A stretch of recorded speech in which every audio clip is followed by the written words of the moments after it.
Hey there, friends. Tonight's tale is as earthy as they come, and I mean that in the most literal, mud-caked, chamber pot sloshing kind of way. We're diving headfirst into one of history's least discussed, most avoided, and undeniably human topics: how people went to the bathroom in the Dark Ages. It's not glamorous, it's not clean, but it's real and surprisingly revealing. Before we get started, take a moment to like the video if you enjoy these calming kind of late-night history rambles.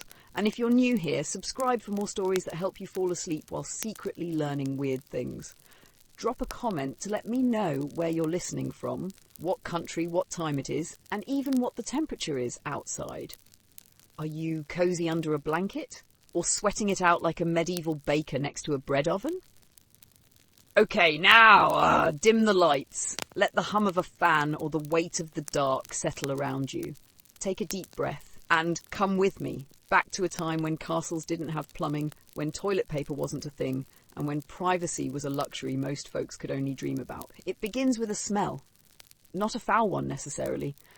Not yet, but sharp, tangy, alive.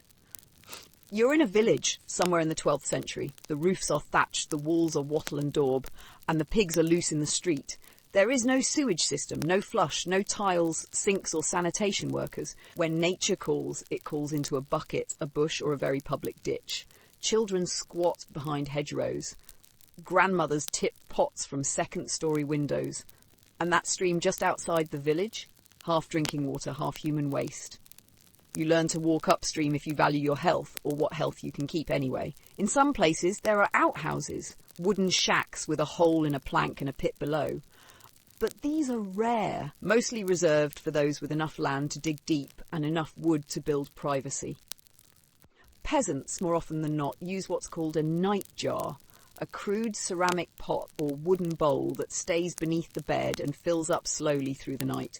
In the morning, it's dumped wherever is most convenient, a communal trench, a compost pile, or sometimes just tossed over the fence. In cities, there are public latrines, long benches with many holes, often with no partition between them. You'd sit shoulder to shoulder with strangers, cheeks to wood, sometimes wiping with straw or a handful of moss.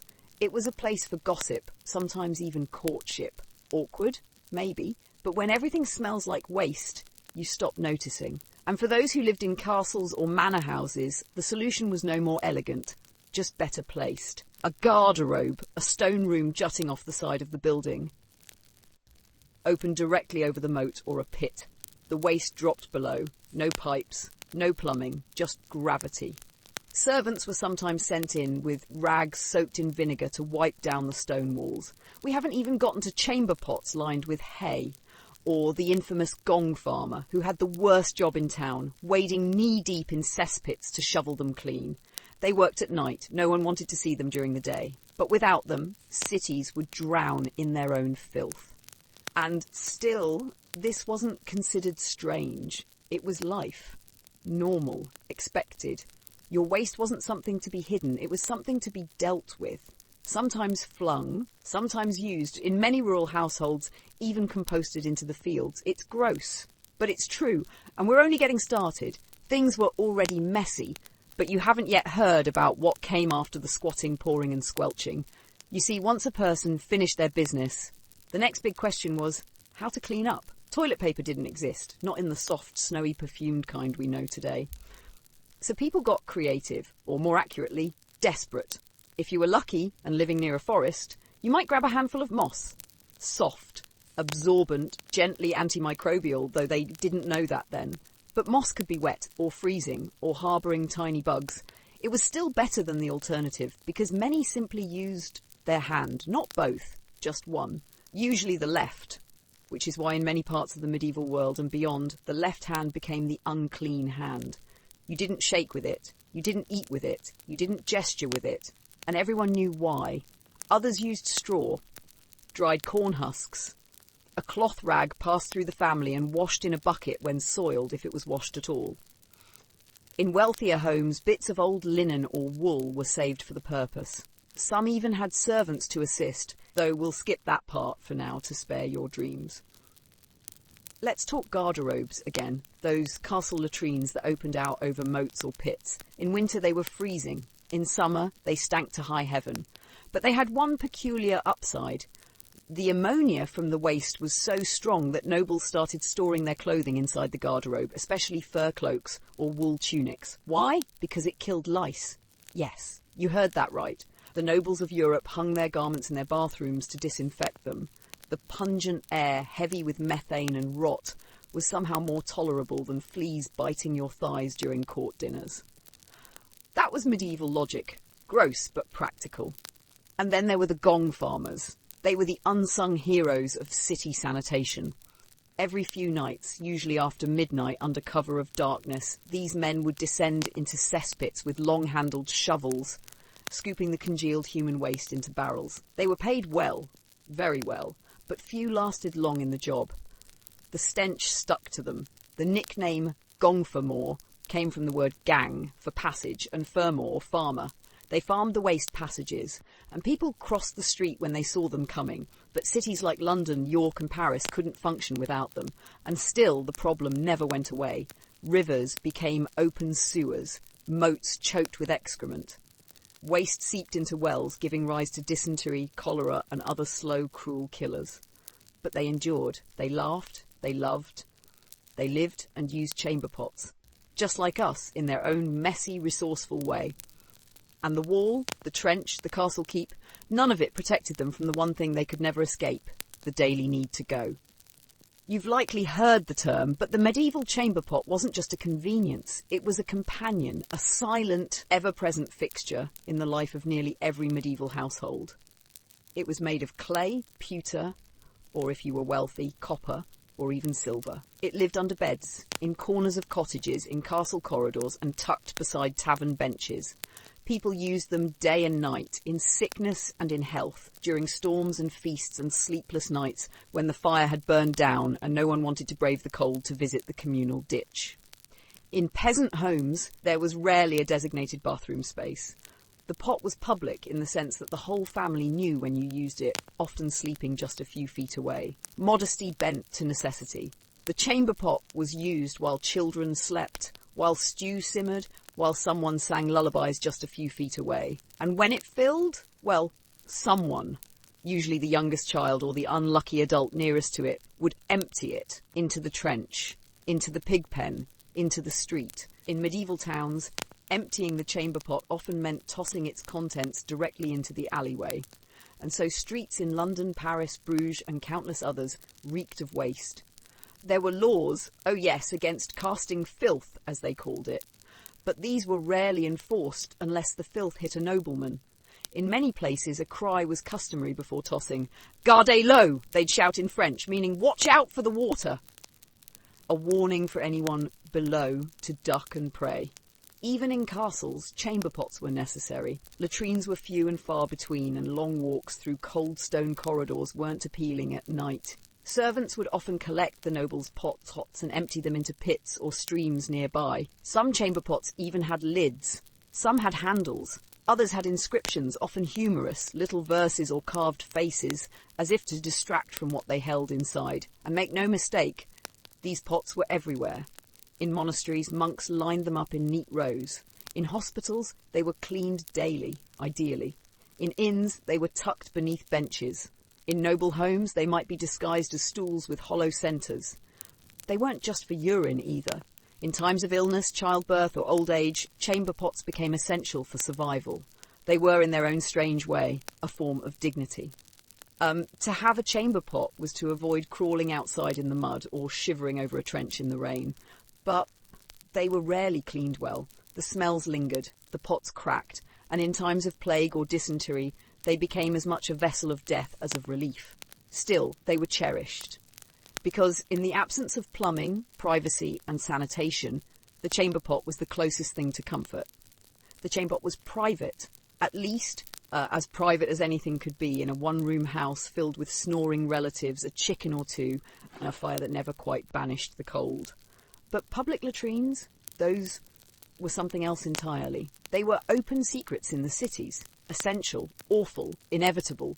In places like medieval London, Paris or York, where space was scarce and population dense, public latrines were installed with equal parts civic pride and urgent necessity. Stone-built and often perched near rivers or over open trenches, they were communal relief for a community always on the verge of overflow.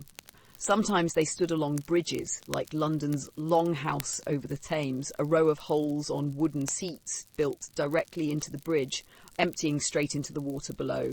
You'd walk out over the river, perch above the current, and hope to finish your business before the wind turned cold or the wood creaked in the wrong way. Inside these public toilets, privacy was less a right and more a nostalgic memory. Picture a long bench, perhaps 10 or 12 seats in a row, each with a carefully carved hole and no dividers. You didn't go in alone. You didn't expect silence. You sat beside your neighbours, hiked your tunic or gown and did what needed doing. In some towns it became a place for gossip, for whispered deals, for muttered curses and stolen moments of rest. Waste may have gone below, but secrets floated above like steam. The wealthier towns maintained them, assigned workers, gong farmers, to clear the muck from the pits below. Their job was simple: climb into the night soil trench, shovel the filth into barrels and haul it out of town. It paid well, but only because no one else would do it. They were shunned, smelled like sin, and lived on the edge of the village. Still, public latrines served their purpose, not just for function, but for order. Without them, waste ended up in the alleys, or worse, the water supply. And when that happened, death followed quickly behind. But if you think these places treated everyone the same, think again. Gender dictated your options. Women had fewer places to go. In cities, separate facilities were rare. In rural villages, unheard of. A woman using a public latrine was exposed, not just physically, but socially. To linger too long, to be seen exiting with someone else, to be overheard, all could damage a reputation beyond repair. So they waited until dark, or until pain pushed aside modesty. Some used cloaks or companions as shields, others taught themselves to go without looking anyone in the eye. A few carried personal cloths or herbs to mask the smell, to maintain a scrap of dignity. For men, it was easier. They urinated wherever seemed least inconvenient: alleyways, garden walls, the back of a tavern. And if a constable caught them, maybe a fine, maybe a shrug.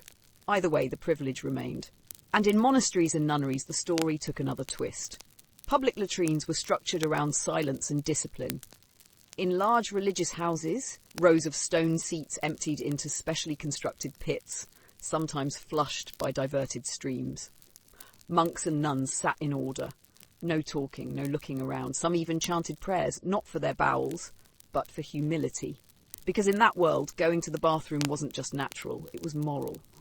A moment to remember your place, ashes to ashes, dust to dust, and waste to earth, the lines between sacred and profane blurred. Religious texts debated how long one could wait before confessing impure thoughts that occurred on the latrine. Some argued that demons lurked near waste, that temptation crouched beside every seat. Others said that because God made the body, he must understand what it does. Still, few carved angels over the toilet doors. So when the peasants of the Middle Ages entered the public latrine, they didn't just drop their trousers, they dropped their masks, their shame, their composure. What was left was pure, unfiltered humanity, stinking, steaming, and very much alive. And now let's slip outside the cottage door and into the communal world of the village latrine. In many medieval towns, privacy was a luxury rarely afforded. Instead of individual stalls, peasants often shared communal pits dug behind inns or near manor houses, long trenches with planks laid across them. People sat side by side, sometimes inches apart, exchanging gossip or occasionally insults. The latrine was less a bathroom and more a tavern for bodily functions. Families built small wooden sheds, modest and weathered, over these pits. But these enclosures weren't private. The doors hardly blocked sounds or smells. The air was thick with ammonia and damp, and fly-speckled boards creaked under weight. Conversation was inevitable. "Here's old Jensen. He's late again," someone whispered. "He's probably stuck in the pit." Another replied. Gender norms shaped who sat where. Men and women rarely used the same structures. Noble castles sometimes designated separate garderobes for ladies and gents, But in common villages, partitioning was often non-existent. Women fetched buckets from the same trench where men chatted, though a crude wood screen might offer minimal modesty. Urging small children to do their business resulted in tiny toddlers squatting when shepherds or tradesmen were mid-micturition nearby. Privacy? A rare notion. Religion cast its own light on this humble routine. Christian doctrine treated the body as a vessel of sin and shame, never more evident than in the latrine. Church fathers preached about avoiding foul speech and lewd gestures. Ironically, the latrine was full of both. Clerics warned against inappropriate behaviour, mocking others whistling or groaning with pleasure as punishable transgressions. Across Europe, the latrine was often seen as unclean. Holy water was splashed at the entrance of cathedrals to ward off wandering demons from fecal spirits. Some abbeys forbade monks from passing their door unless purified by prayer. The Cistercians specifically built latrines over running streams, believing water carried impurities away both physically and spiritually. In some places, pilgrims travelling to holy sites had to avoid latrines for fear of sinning. They carried prayer beads to recite psalms before, during and after. Lord, forgive me for the stench, for the shame, for the base action of flesh. This ritual enabled them to re-enter sacred space right away, cleansed of both dust and guilt. And of course, penance sometimes included public flogging at the latrine's edge for those caught in sexual acts deemed inappropriate there, something remarkably common given its cramped seating. That blending of shame, punishment, bodily function and religion made the humble outhouse a crucible, both physical and moral. In winter, the latrine was a dreaded necessity. Floors icy, planks frosted stiff.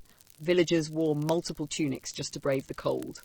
They often carried straw to scatter on wet spots. Sometimes they struck a match or used a candle to ward off darkness. But light was minimal. Purpose was singular. Despite it all, the latrine remained a place of resilience and community. Fierce bonds were forged over shared discomfort, jokes softened cramps, prayers held hands steady, and those who laboured digging or emptying shit pits earned grudging respect, even a touch of awe. And if you're queasy now, good.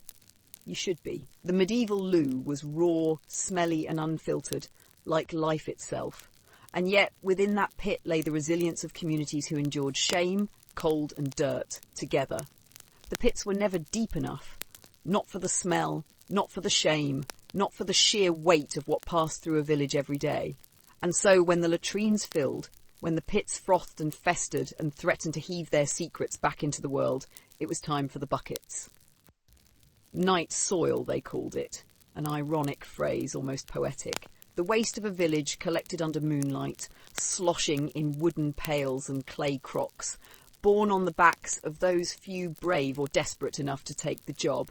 They were not revered, they were not thanked. Most of the time they were not even looked in the eye. But without them, the village would rot in its own filth. You'd hear them before you saw them. The creak of the wheelbarrow, the squelch of wet boots in winter mud, the occasional grunt as a 2 full bucket splashed its contents on bare shins. They worked in pairs, mostly. One to carry, one to keep watch. The law didn't require secrecy, but decency did. You didn't want to catch your neighbours in the act of their most human release, and you certainly didn't want to look them in the eye while hauling what they left behind. The work was done in darkness, but even that couldn't shield them from the stench. It clung to hair, to skin, to every thread of wool they wore. No matter how much they scrubbed, the scent lived with them like a ghost. Children gave them nicknames. Women held their breath when passing. Men didn't speak to them unless they had to. But still, the collectors worked, because someone had to. And yet, in some places, there was strange dignity in the task, a kind of grim nobility. Not everyone could carry the village's secrets. Not everyone could wake before dawn to empty a lord's chamber pot, mop the dribbles of an old monk's failing bowels, or drag pails of filth through frozen fields. It took a certain resolve, a certain numbness, or maybe just hunger. The destination for these foul buckets was not always the same. In smaller hamlets, it was a pit in the woods, far from the drinking well. In towns, it might be the edge of the river, yes, the same river used to wash clothes and water horses. And in cities where the problem grew tenfold, there were dedicated pits called cesspools, Deep, wide, and lined with stone, these pits received the offerings of hundreds, and when they too filled, the worst job of all emerged, the gong farmer, a man tasked with shoveling centuries of hardened waste from the bottom of these pits. Gong, not for music, but from the Old English gang, meaning to go. And go he did, down into the mire with a wide-bladed spade and iron nerves. He could make decent coin, but no coin could mask the horror of the job. One slip, one shallow breath, and the pit could take you forever. Still, the waste had its value. Night soil wasn't just buried, it was used. Farmers came for it, eager to enrich their tired fields. The excrement of a city could feed a nation, if handled right, and so it was shoveled, scooped and spread, steaming under the sun, returning to the soil what once came from it. The cycle of life, complete in the most grotesque of ways. But that there were risks too. The wrong pile of waste, dumped too near a well, could poison a parish in days. Entire outbreaks of disease, dysentery, cholera, worse, traced their roots not to curses or bad omens, but to a careless bucket, a leaky pit. And when people died, no one blamed the waste, they blamed the collectors. The stench was guilt enough. In some wealthier towns, rules were passed. Waste must be carried beyond the walls, it must not be dumped in the river. Collectors must wear marked cloaks so others might avoid them. Fines were levied, arrests were made, but still, the buckets moved under cover of dark. Still, the night soil was gathered. It was not always men. In harder times, women bore the load too, old widows with no other work, mothers desperate to feed children, girls with strong backs and empty bellies. They tied rags over their faces, kept to shadows, and joined the silent procession of the soil bearers. Their shame was doubled, but so too was their need. And once in a while, a child took the job. Usually an orphan, someone with no name, no kin, no hope. They would scurry through alleys with half-sized pails, barely able to lift them, and when they tipped and when the filth sloshed across their tunic, they just wiped it off and kept walking. For what else was there to do? Villages whispered stories about night soil ghosts, spirits that rose from forgotten pits, angry that their filth had been disturbed. They said if you didn't give thanks to the collector, your crops would fail. If you laughed at them, your chamber pot would crack. If you saw your own waste on the road and didn't nod in respect, your teeth would fall out. Silly tales, maybe. But people believed them. Belief is often born from guilt. In winter, the job became worse. The cold made the buckets heavier, ice formed along the rims, fingers froze to wooden handles, and the smell, instead of wafting away in the breeze, lingered close to the skin. It burned the nose, made the eyes tear, and still the collectors worked. Because people still shat, even in the snow. They tried tricks, rubbing mint leaves under the nose, wearing wool soaked in vinegar, chewing cloves. Some smeared grease on their faces to block the stench. Nothing worked, but it gave the illusion of control, and in this job, illusion was sometimes all you had. Occasionally they found things in the muck. Lost rings, broken knives, coins swallowed in fear and passed out in shame. Once a collector pulled a tiny carved saint from a bucket, wiped it clean and kept it around her neck for 10 years. She said it brought her luck. Others laughed, but they didn't take it from her. When the job was done, the buckets cleaned, the waste dumped, the tools scrubbed, they would return home if they had one. Sit by their own fire if it still burned, and they would eat alone or with others who didn't mind the smell, and they would sleep, knowing that come dusk they'd rise again, because the village never stopped needing them. Children learned the rhythm of the collectors. They knew not to play in the alley after dusk. They knew the sound of sloshing buckets meant time to run. And yet, they were fascinated. Sometimes they followed at a distance, giggling and pinching their noses. Some even offered help. Most were scolded. There were few words for what the collectors did. They were not called heroes. They were not called saints. But every household knew their faces. And every time the pit didn't overflow, someone somewhere silently gave thanks. And as the years rolled forward, the collectors kept walking, through rain, through snow, through war and famine and plague.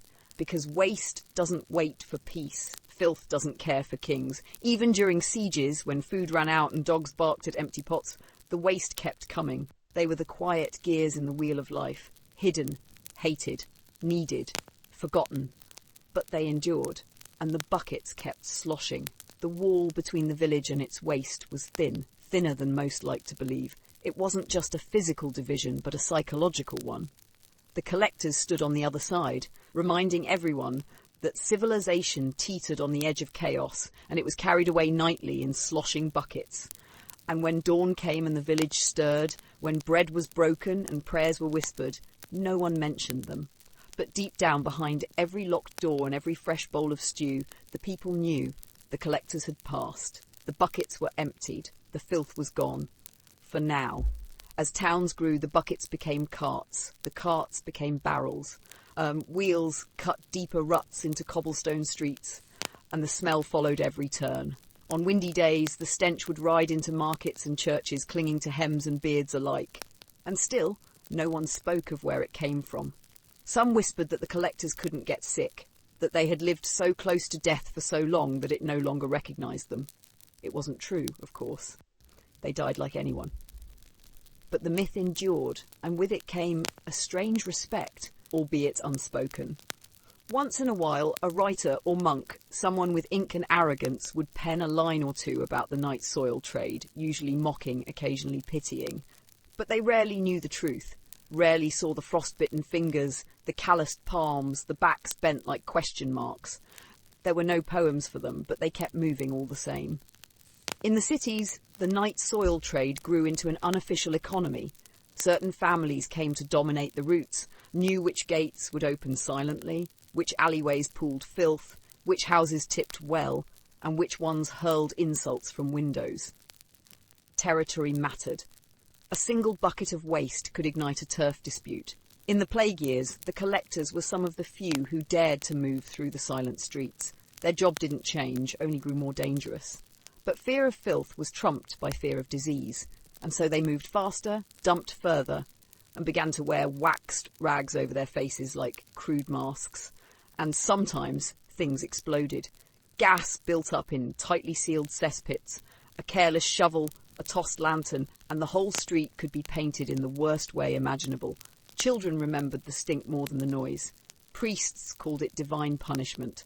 The collectors just called it Tuesday. In the still hours before dawn, when even the dogs stopped barking, you might see one lone figure, bucket in hand, breath rising in clouds, staring at the stars as if waiting for some sign of redemption. They never spoke of their thoughts, but maybe, just maybe, they dreamed of something clean.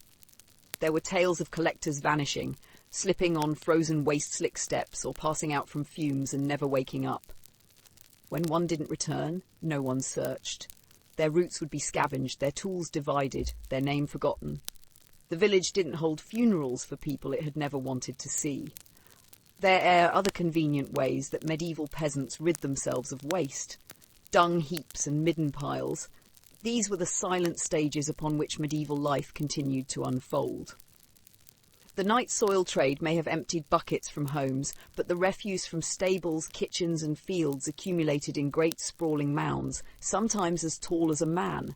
Yet no one called them piles of shame. They were simply another part of living, another reminder that nothing in this world is clean for long.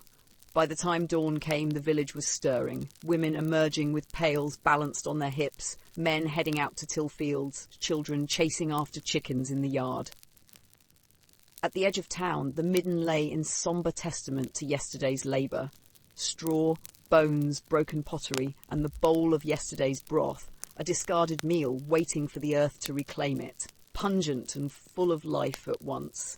The midden stank of decay and promise. Farmers dragged carts up to the mound, their oxen lowing in protest at the putrid odour. Year after year, the same mound grew, layered like some grotesque sculpture. They'd toss in the crop stalks and pod husks, animal bedding and slaughter waste, kitchen scraps and broken shards of everyday life. Some of it was burned to ash, the hot coals mingling with refuse until soot and scent became one. When winter tightened its grip and the fields lay silent beneath frost, the midden called even louder. Chicken feathers would swirl in the wind like pale ghosts, bits of food frozen stiff by night and thawed under the morning sun. You could shiver just stepping near it, the stink thick enough to cling to your clothing. Yet the midden was not merely waste. As the layers built, domestic tools would ring sharp when struck with broken pottery shards. The decomposition warmed the interior, fostering pockets of life, worms, insects, rodents, even tiny mushrooms that sprouted in the damp. Children would dare each other to lick the stalk of broom or drink from the leachate trickling through cracks in the cart. At times, a brave soul would gather steaming midden earth in a bucket and haul it to the field as fertilizer, swearing by its power to feed the winter soil. There was pride in the heap's utility. It was proof of survival, proof that there was enough food to generate waste. Some mounds became landmarks. Meet me at the old dung heap served better than meet me by the well. Carriages would rattle past on market days. Merchants would clamp their noses, but the village folk knew the smell. It reminded them that even in poverty, their hands had worked, their beasts had ploughed, and their hearths had burned strong. In the summer, when heat fermented the masses, the midden boiled with odours that could make the stoutest hearts falter. But alongside the smell came flies, so many that the sick were left alone in their beds. The platters on doorsteps were swarmed by buzzing armies. Mothers carefully sheltered their infants near the home's lee side, away from the wind that channeled toward the pile. The stench became a communal barrier, an open warning, a moat of rot and disease, but also a shield keeping the unknown world at bay. When rain soaked the heap, leaking muck would oozes down into nearby ditches and gullies. The trickle might smell foul, but it moistened wildflowers and herbs, nettles, mint and yarrow that grew behind wall edges and along the path. The villagers knew to forage these green. Even at night, amid moonlight and sliver shadows, the dung heap whispered to children. They would dare each other to run out and grab a tuft of dangling straw for a token. A dare to show bravery, because what were ghosts compared to rotting guts? But the bravest of the brave didn't stay. Midges would bite, rats scurry. The shape of the mound took monstrous forms then, a haunted hill of secrets and horror. But perhaps the greatest testament to the midden's importance was what it did for memory. At the base of the mound, families would lay scraps of broken clay in clusters, almost as if forming glyphs. A child's tiny cup, a shaving bowl of mother's hair, the heel of a pot lid stamped with a spiral. They said these items marked that the persons who dropped them had been there, that the midden was not only refuse, but also a living chronicle of existence.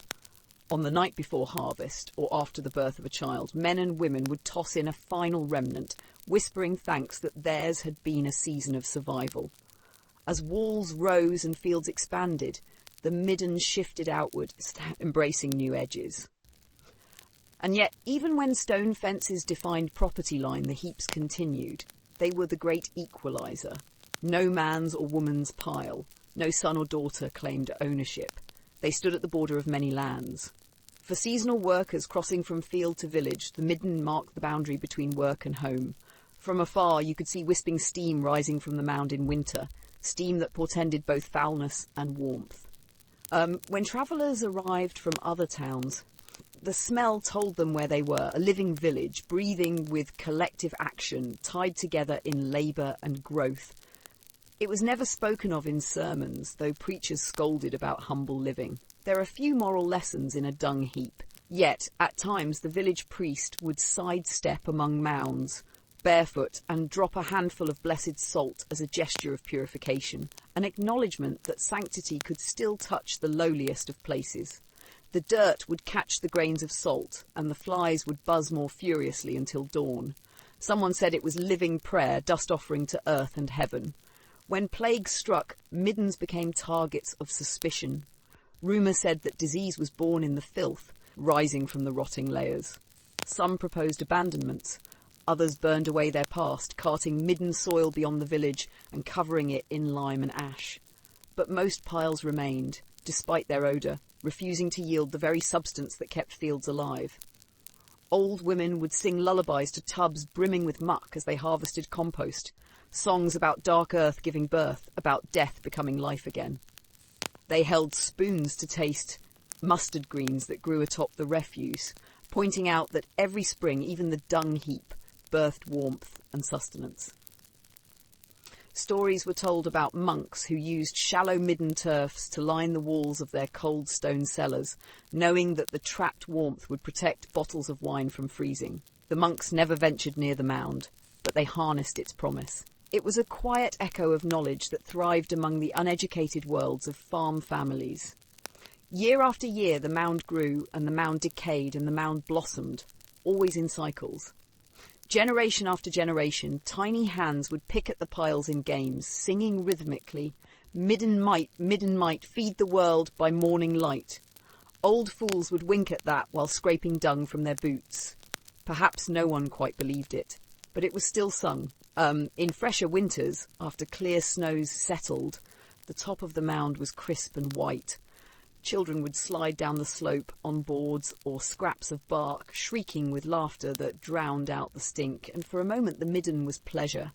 When new families moved into the village, they'd be escorted to the midden and told, matter-of-factly, "That's where you'll find warmth and waste and tomorrow's promise. Just don't drink from the leaching gully." It was less a warning, more a rite of passage. Dung heaps and midden piles were rarely featured in travel journals or grand histories. Yet they were the warp and weft of life. They connected farm and home, generation and season. They spoke of endings and beginnings, of consumption and renewal, of humility and survival. People might cross themselves near the mound or spit to ward off evil spirits, and mayors might offer coins to cart it away. But the mound remained. So when you consider medieval life, its hardships and ingenuity, remember that peasant cottages may have crumbled, wooden stools rotted, fields abandoned, but the dung heap endured. It was the hinge upon which small societies turned.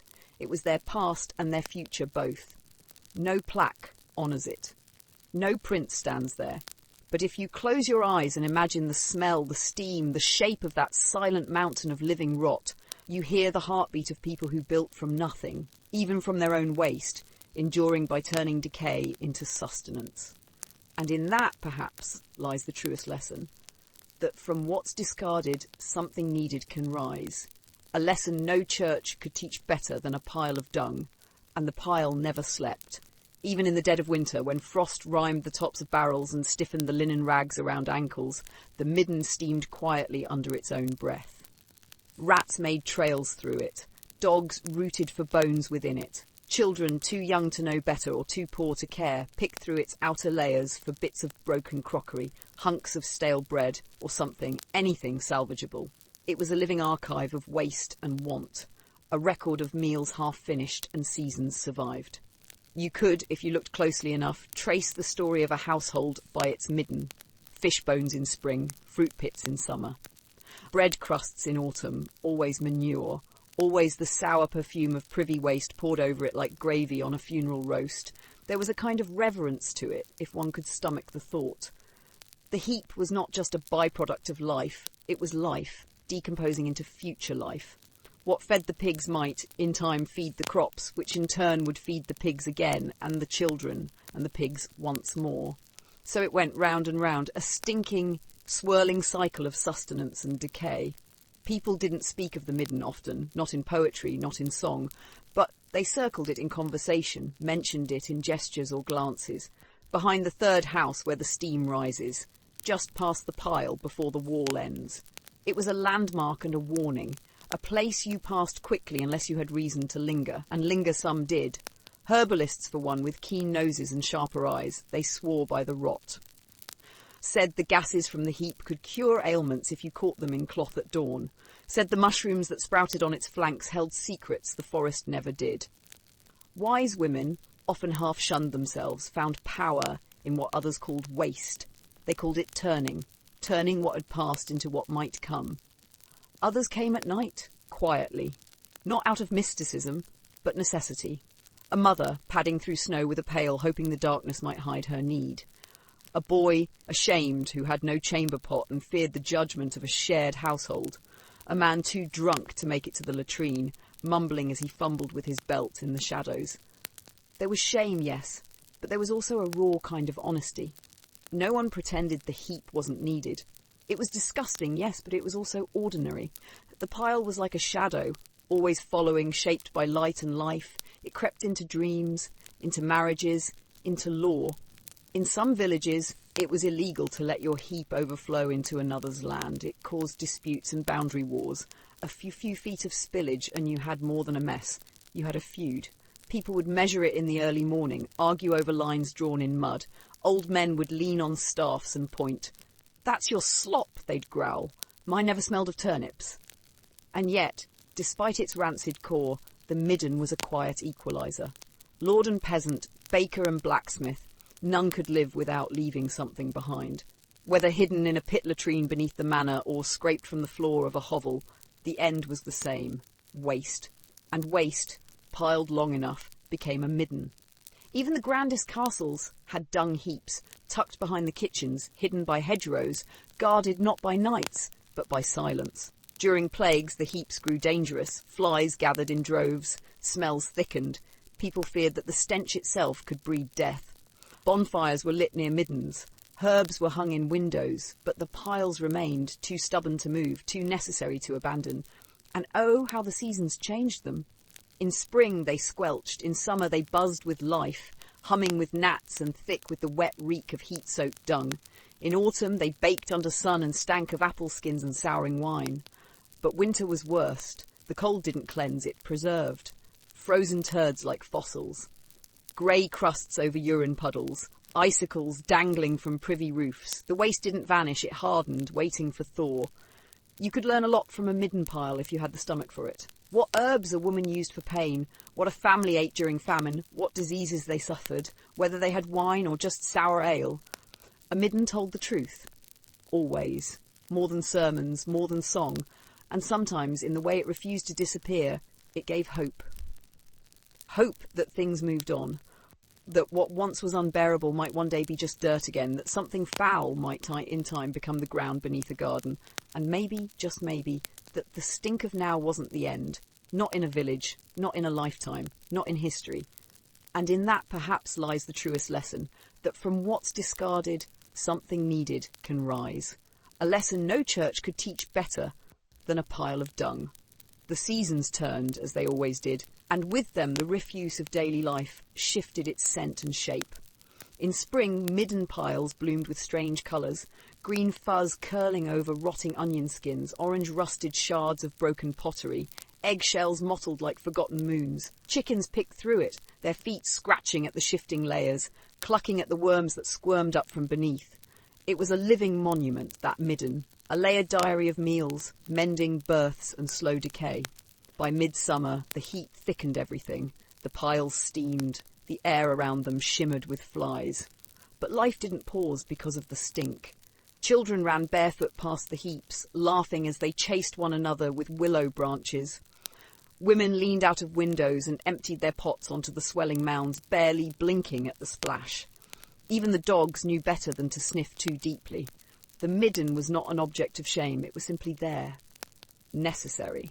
Natural. Stinking, yes, but so did the pigs and the priest's feet and the river in July. In some villages the midden lay near the common path, close to the fence where vegetables grew stubbornly from tired soil. There was logic in that. The refuse was useful, after all, composted over time into a black, rich loam. It fed the fields just as it had fed the goats and chickens before. The cycle of waste and rebirth was too obvious to question. Even those with little understanding of scripture knew what the monks often forgot. Life rises from rot, not just in gardens, but in souls. There were stories, of course, murmured warnings told to wide-eyed children about what might live at the bottom of the heap. Rats the size of cats, curses cast by jilted midwives, spirits of unbaptized babies, but stories like smells faded in the sunlight. When the bread was fresh and the chores were many, there was little time for fear. And yet, on cold nights, especially in winter when the frost made everything brittle and silent, there was a kind of reverence paid to the midden. It was a heat trap, oddly enough. Some cottages were built close enough to benefit from the low warmth that radiated from its composting belly. The ground there didn't freeze as hard. Straw piled against its sides dried faster, and if you pressed your ear against the heap at dusk, you could hear it sigh, a low, slow breath of fermentation and time. For the poorest, it was a resource. Scraps of cloth might be scavenged, bones boiled again, a lost spoon recovered. Children, especially those without enough food, learned to look beyond the rot and see potential.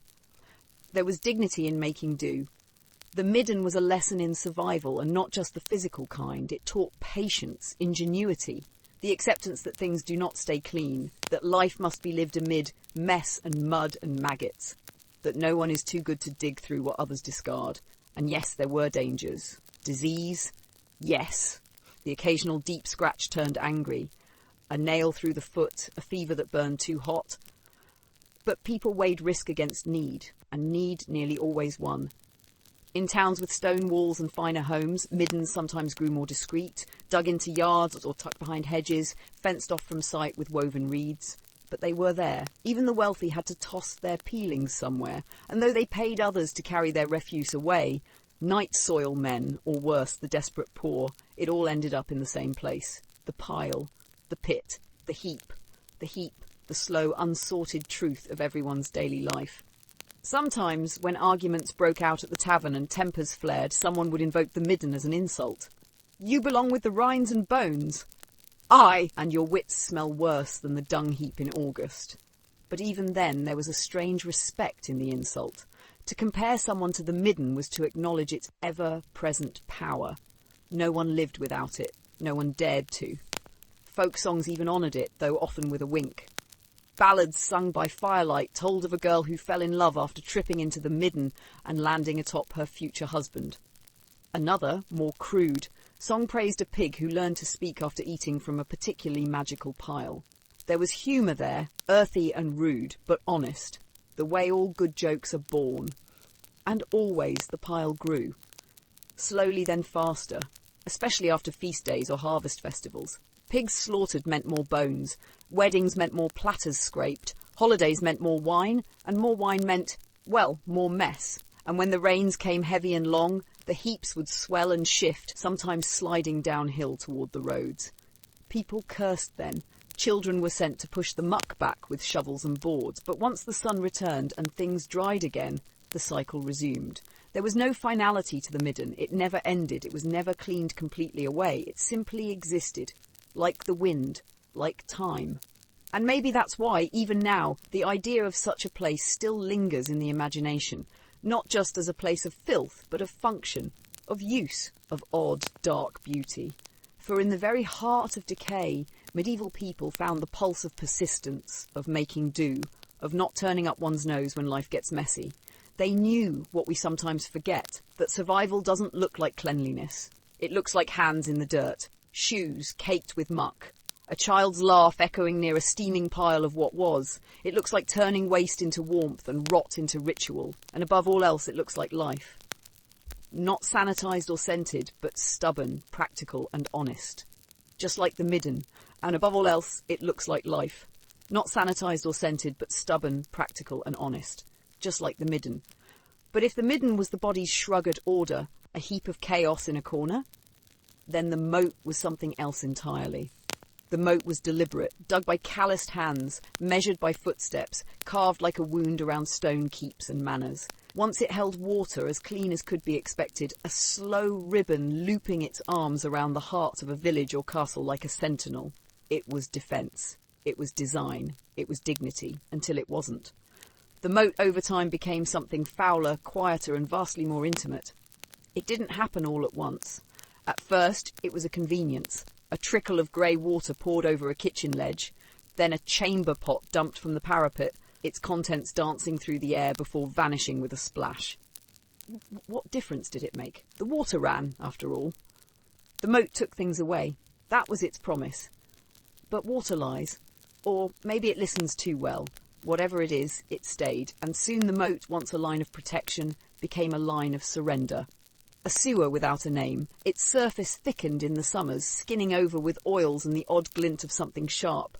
A dropped spoon, a broken belt buckle, a rotten tooth. It stank when the sun hit it right. Which was to say, always. They still called it the moat, as if pretending could restore its nobility. They still taught children not to go near it, not because of drowning now, but because of what they'd emerge with. Sickness, a stench that clung even after scrubbing, sometimes a rash, sometimes worse. And yet, it was theirs. No edict had declared it a sewer. No priest ever stood beside it and named it sin. It was just what happened when bodies lived too close, when waste had nowhere else to go. The trench outside the wall drank what the latrines no longer could. The moat became a mouth, gaping, patient, rimmed in moss and memory. On quiet nights, when the moon painted silver lines across roofs and walls, you could hear it. Soft plops, a bubble rising, the slap of something unknown breaking the surface. A rat, maybe. A bird unlucky enough to misjudge the edge. But some said it was the sound of the village itself, breathing through its own filth, dreaming in rot. And still, they built near it. Still, they drank water from wells not so far off, trusting in depth and stone to keep them safe. They washed themselves barely with buckets and cloths, never letting that dark water near. It was a presence just beyond the threshold of acceptability. Always there, never named. No one wanted to talk about what happened when the latrine overflowed, when the thatched plank cracked and someone went tumbling into the moat. They would not be named again in stories. They would become caution, not character. Their memory would cling like the moat's smell. There were attempts to cleanse it. A young priest once tried to bless it with rosemary and salt. He chanted while standing on a crumbling bridge, casting petals that stuck to the surface like flies on a carcass. But the water didn't change, and neither did the smell. They buried him a year later after his lungs filled with something that sounded like revenge. Children made songs about it. Nothing cruel, just rhyme and nonsense, the way children do when they try to laugh at what they fear. Step too near and the moat will hear. Take your boots, your belt, your ear. One girl swore she saw a hand reach up once. Another claimed she dropped a chicken bone and watched it vanish mid-air. Neither were believed, not fully, but both were watched more closely after. And then, of course, there were those who used it. The tanners, the butchers, the dyers who knew no one wanted their runoff. No one wanted the smell of boiled skin or blood or blue powder drifting through the centre of town. So they tipped it quietly into the moat and blamed the pigs when someone gagged. The moat didn't mind. It accepted all. But the moat was not a bottomless pit. It didn't stretch forever into darkness. It was a loop, a slow, sullen ring around homes and keeps. And sometimes when the rains came and the banks swelled, it gave back what it had taken, all at once, not violently. Just a gentle seep, into earth, into cellar, into shoes left too close to the door, a reminder, a lesson, a warning. Some believed the moat remembered, and if they were right, then it must have held everything. Anger, laziness, desperation, shame. A girl's first menses poured out when no cloth could be afforded. A boy's sickness in the night, flung from the window before anyone could smell it. The greasy film of stew left uneaten. The ashes of burnt things no one wished to speak of again. It was all there. Stirring, swelling. A history no scribe would write down. And still, the villagers lived. Not because they were filthy or foolish, but because life always finds a way to exist among the worst of itself. They held weddings near it. Children were born while it sloshed nearby. Fires crackled, songs rose, dogs barked, and the moat glistened in the background like a memory best left untouched. It was foul, it was silent, it was necessary, and that, perhaps, was the most human thing of all. And when there were no pots, no trenches, no latrines, no walls or middens or guarded towers, there were always the fields, the woods, the riverbanks in spring or the edge of barley rows in late harvest, a place where the trees bowed low and the grasses curled high enough to hide a crouched shadow. It wasn't planned, it wasn't spoken of. But in the small villages and the roaming lanes of the medieval world, everyone knew what it meant when someone walked with purpose into the brush, face slightly downturned, pace slightly hurried. It was the retreat of necessity, a soft and universal rhythm of living things finding space for the crude, the private, and the unmentionable. There was a kind of freedom to it, oddly enough. No one watched, no one judged, and if they did, it was only with the knowing nod of those who'd done the same the day before. The squat in the wild wasn't shameful, it was natural, but it was also vulnerable. In the dark undergrowth of the woods, a twig snapped could make the hairs rise on your neck. The wrong leaf could sting your skin. The sudden rustle of something unseen could hurry a moment meant for stillness. It was not luxurious, but it was life. And in the colder months that life bit back. Dew on your knees, frost beneath your toes, fingers too numb to lift your skirts or unfasten your belt, and yet still they went, because they had to. because hunger never paused for dignity and nature never consulted a schedule. The woods became a bathroom, a sanctuary, and a risk all at once, a liminal space that swallowed secrets and gave back silence, and so they wandered, past the edge of huts, beyond the reach of stone walls, into the borderlands, where fields gave way to bramble faded into the whispering woods. In a world without flush or faucet, sometimes the only privacy came beneath the open sky. Here, in the lull between labour and obligation, men and women alike learned to squat low and listen, not for the sound of an enemy's step or a priest's warning, but for the sigh of wind that told them they were alone. The forests were never empty. Always there were birds watching, a fox here, a hedgehog there, the rustle of trees, the crunch of frost beneath a heel. But the world had no shame in it, only the human heart did, and even that softened in the stillness of the woods. Many carried a stick with them, not as a weapon, but as a tool. Some used it to dig a small hollow, a gesture toward dignity and decay. Others used leaves to cover what they left behind, although not all leaves were kind to the skin, and some learned that lesson only once. In colder seasons, snow itself became both a cushion and a cleanser, and when the ground hardened, it didn't matter how well one aimed, waste would sit like a stubborn truth until spring returned. There were no outhouses for most. No neat doors with moons carved into their faces, no creaking wooden seats warmed by sun.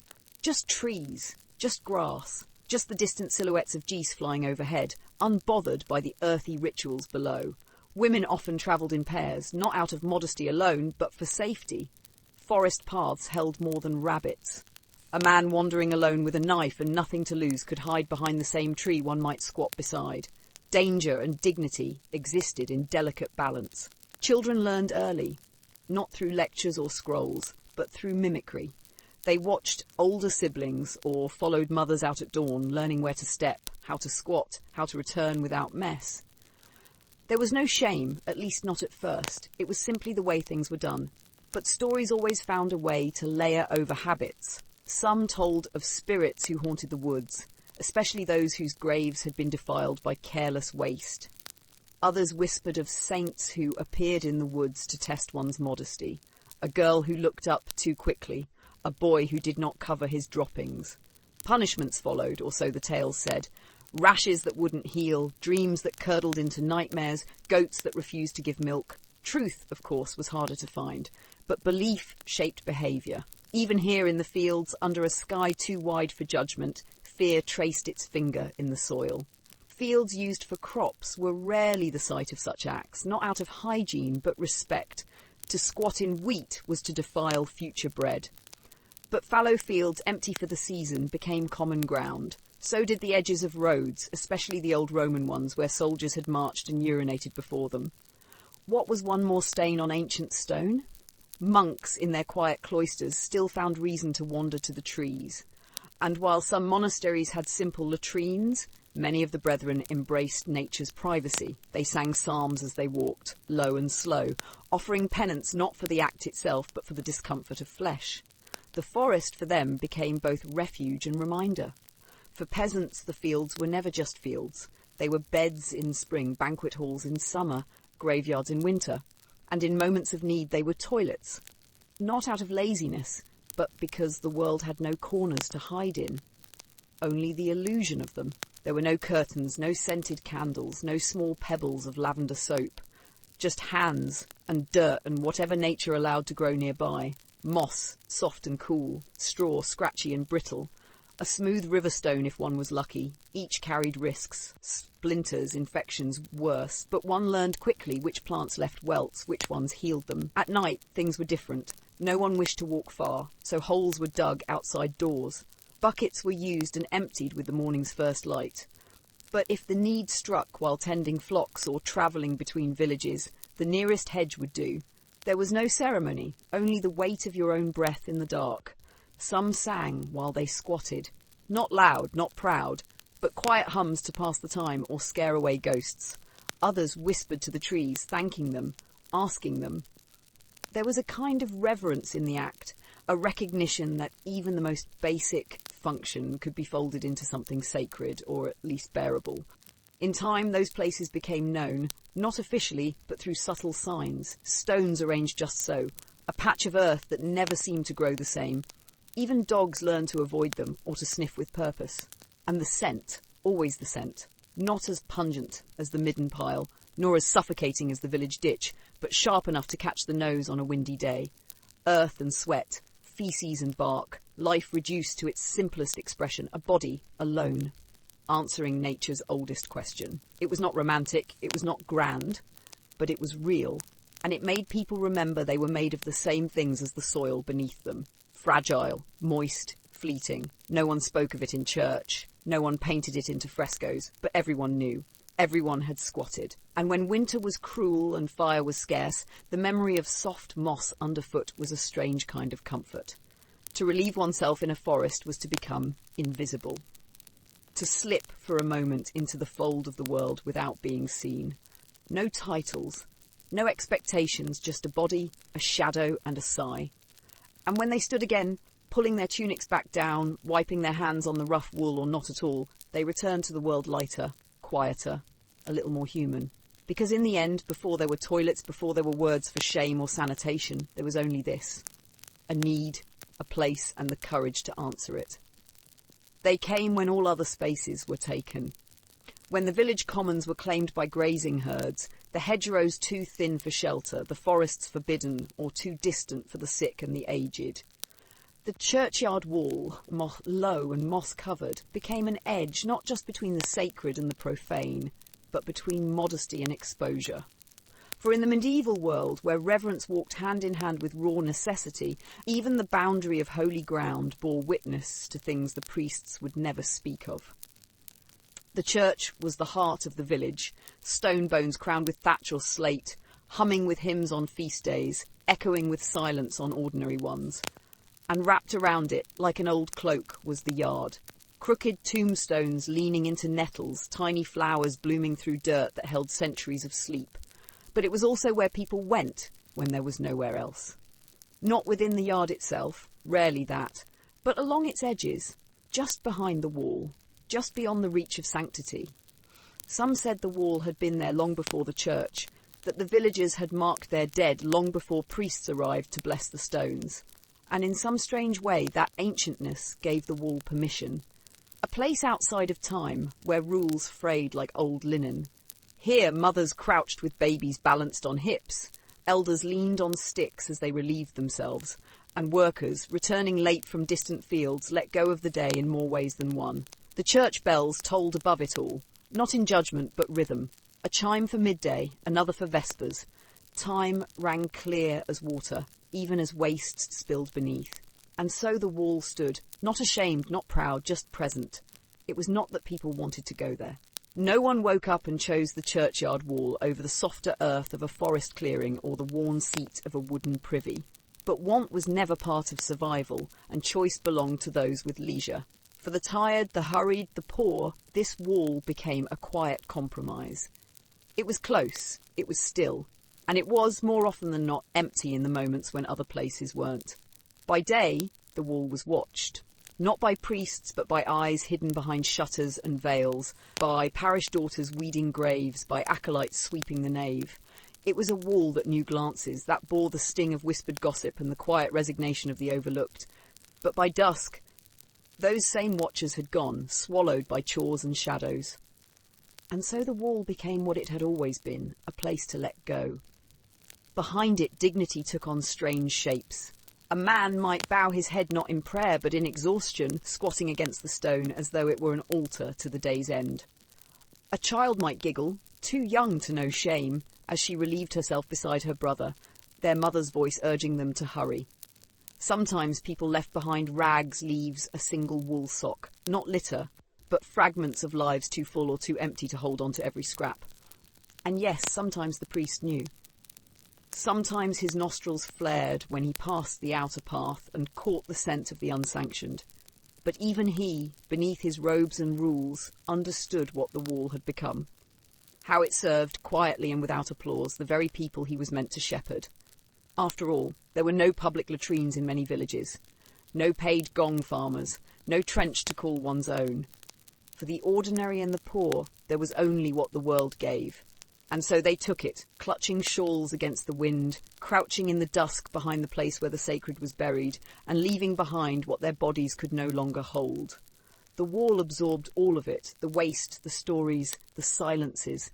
It held them in the cracks between stones, in the moss that thickened year by year, in the cool shadows that lingered even in summer. The wall remembered. But the wall was not just stone. It was metaphor. It was margin. A thin, unspoken line between the sacred and the unclean, between those who had the right to enter the chapel's carved wooden doors and those who merely leaned against its boundary, seeking warmth, privacy, or a moment to exist without witness. Sometimes that wall caught more than bodies. Sometimes it caught prayers. Not the sort muttered in Latin or sung from psalters, but the whispered kind. The desperate kind. The kind offered through clenched teeth while squatting in the dark. Please let no one see me. Please let it pass quickly. Please don't let the baby wake. These were prayers of survival, muttered in the same breath that birthed steam into the winter air and silence into the night. And then there were the mornings, the early risers, mothers with baskets, boys with kindling, milkmaids with soft-footed shoes, would pass that spot and look away.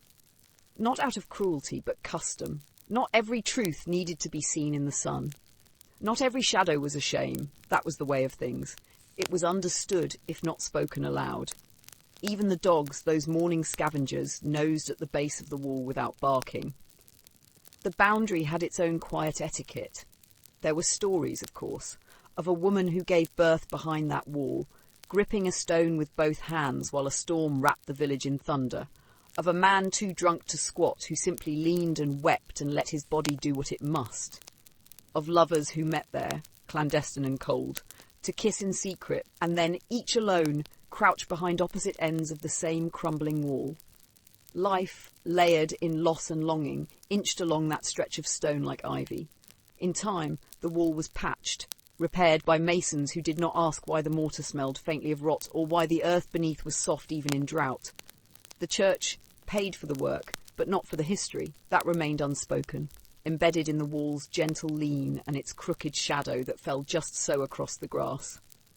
Even funerals learned to step wide around that patch. Pallbearers adjusted their course, mourners veiled their eyes, and the grave diggers, old enough to remember, sometimes paused and nodded at the base of the wall, an acknowledgement, perhaps, of all that had passed from one world into the next in that very spot. Because the wall did not only cradle waste, it cradled stories. It bore witness. It was toilet, shelter, prayer post, birth bench, weeping place. It was everything it shouldn't have been, and yet everything that was needed.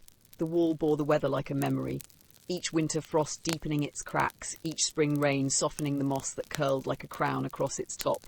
It never shouted, never groaned, never asked for reverence, but still it was given, quietly, in the way some paused before it, in the way others left nothing behind but footprints. Children, as they often do, played with history unknowingly. In summer, they leaned against it to eat bread, not knowing their mothers once squatted there with shame in their bellies and urgency in their bones. In autumn, they leapt over it on dares, not realising the stretch of wall had once been too sacred to even step on, not because it was holy, but because it held something heavier than holiness. It held the day-to-day, the survival, the real. Sometimes someone tried to scrub it. Some young deacon with fresh sandals and clean hands would decide one morning to reclaim the space. Buckets of lye, a stiff broom, rags soaking with vinegar, and for a time the wall would seem brighter, the stone would gleam faintly, the air would lose its sour echo. But soon, always, it returned. Not the smell, no, the wall was not cursed. It simply remembered. Footsteps would circle back. The dark hour before dawn would once again find a figure hunched behind it. Someone with no key, no chamber pot, no privy to call their own. Someone whose only sanctuary was stone and shadow. Someone who had to go. And so the wall kept serving. It served before prayer bells rang. It served after confessions closed. It served when the churches themselves were shuttered for war or plague or famine. Because need does not wait for permission, and the wall never asked for it. There were nights, especially in winter, when the wind rolled low and endless across the churchyard and the snow muffled even the sound of need. In those nights, the wall stood like a guardian of secrets. It held not only what was cast out, but what was held in, the trembling, the shame, the groan of a stomach that hadn't eaten, the warmth of a mother's back against stone while her child relieved themselves nearby, barefoot in the frost. These were not moments of dignity, but they were deeply, terribly human. The wall, too, was shaped by time. Stones fell, others were wedged back in place, ivy bloomed and was torn away. Names were scratched into the mortar, initials carved in trembling lines by hands that needed to be remembered, even if only by a moss-covered edge. One set of letters barely visible, TD 3124. Another, a crude shape of a goat. A final one, forgive me. It is easy to look at such a wall and see filth, see waste, see the failure of planning or civility, but that would be missing the point. The wall was not failure. The wall was adaptation. It was compromise. It was the soft, ugly line between shame and survival. It was what happened when people had nowhere else to go, but still needed to be. And in that truth, there was a strange kind of grace. Centuries passed. The church crumbled. A new one rose, with finer stones and plumbing deep beneath its nave. The village modernised. The wall lost its function. No one crouched there anymore. The need had moved indoors into pipes and porcelain and privacy. But still the wall remained. Not as relic, not as ruin, just as it always had, plain, persistent, half hidden behind a hedge, but still catching the morning light in ways that made you pause. And sometimes, if you walked there early enough before the bells, before the dogs, before the sweepers came, you might see someone standing by it, not squatting, just standing, thinking, remembering something they never lived through, but still somehow understood. Because some things remain, some stories linger in stone. And the churchyard wall, that humble keeper of 1,000 quiet humiliations, still stands. Not proud, not noble, just true, just necessary, just there. Waiting, just there, waiting. And if you think that was horrible, alleyways were also abused. And really, the alley had no name. Most of them didn't. It was simply the space between the cooper's shed and a half-collapsed wall that used to belong to a tannery. Damp stones, slick with lichen, narrowed into a crooked corridor barely wide enough for a grown man's shoulders. A single sliver of light slipped down between the roofs above, but it didn't reach the ground. Down here it was always damp, always cold, always reeking faintly of rot and soot and something worse. Something that didn't need a name because it clung to the inside of your nose long after you'd walked away. It was here that a woman might lift her skirts just enough and squat quickly before morning light. Here that a man might stagger after a night of ale, fumble with his belt and mutter to himself as the warm puddle hissed against the stones. Here that children dared each other to peer behind the broken barrels where mould grew thick and something always squirmed. No one claimed these alleys. No law said they were toilets, but no one dared forbid them either. They were the unspoken spaces of necessity, where dignity bowed to the need of the body and shame was forgotten just long enough to find relief. Relieving oneself in an alleyway wasn't planned. It was decided in an instant. A cramp in the belly, a sudden gurgle, a locked door, a too long sermon. It was the difference between a prayer and a disaster. So the alley took them all in, the weary, the desperate, the drunken, the sick. It never judged. It only stank. Some had their favourite spots. A certain bend in the wall, a nook beside the crates, a patch of straw someone had laid down who knows how long ago. There was a rhythm to it, a kind of unspoken etiquette. You didn't use the butcher's alley, not unless you wanted to be shouted at or cased with a cleaver. You avoided the one near the apothecary, too many sharp smells already. But the alley behind the old mill? That one was fair game. During feast days, the alleys filled more quickly. Too much wine, too much food, too many guests, and too few chamber pots. The town's privies overflowed, and people who would never be caught dead squatting near a gutter found themselves ducking into shadow with urgent eyes. The alley forgave them. It always did. The muck that collected there wasn't cleaned. Not really. Now and then, a boy might be paid a penny to toss a bucket of water down it. Sometimes the rain did it for free, but mostly it layered, it thickened. It grew into something more than filth. It became memory. You could read the years in it if you had the nose.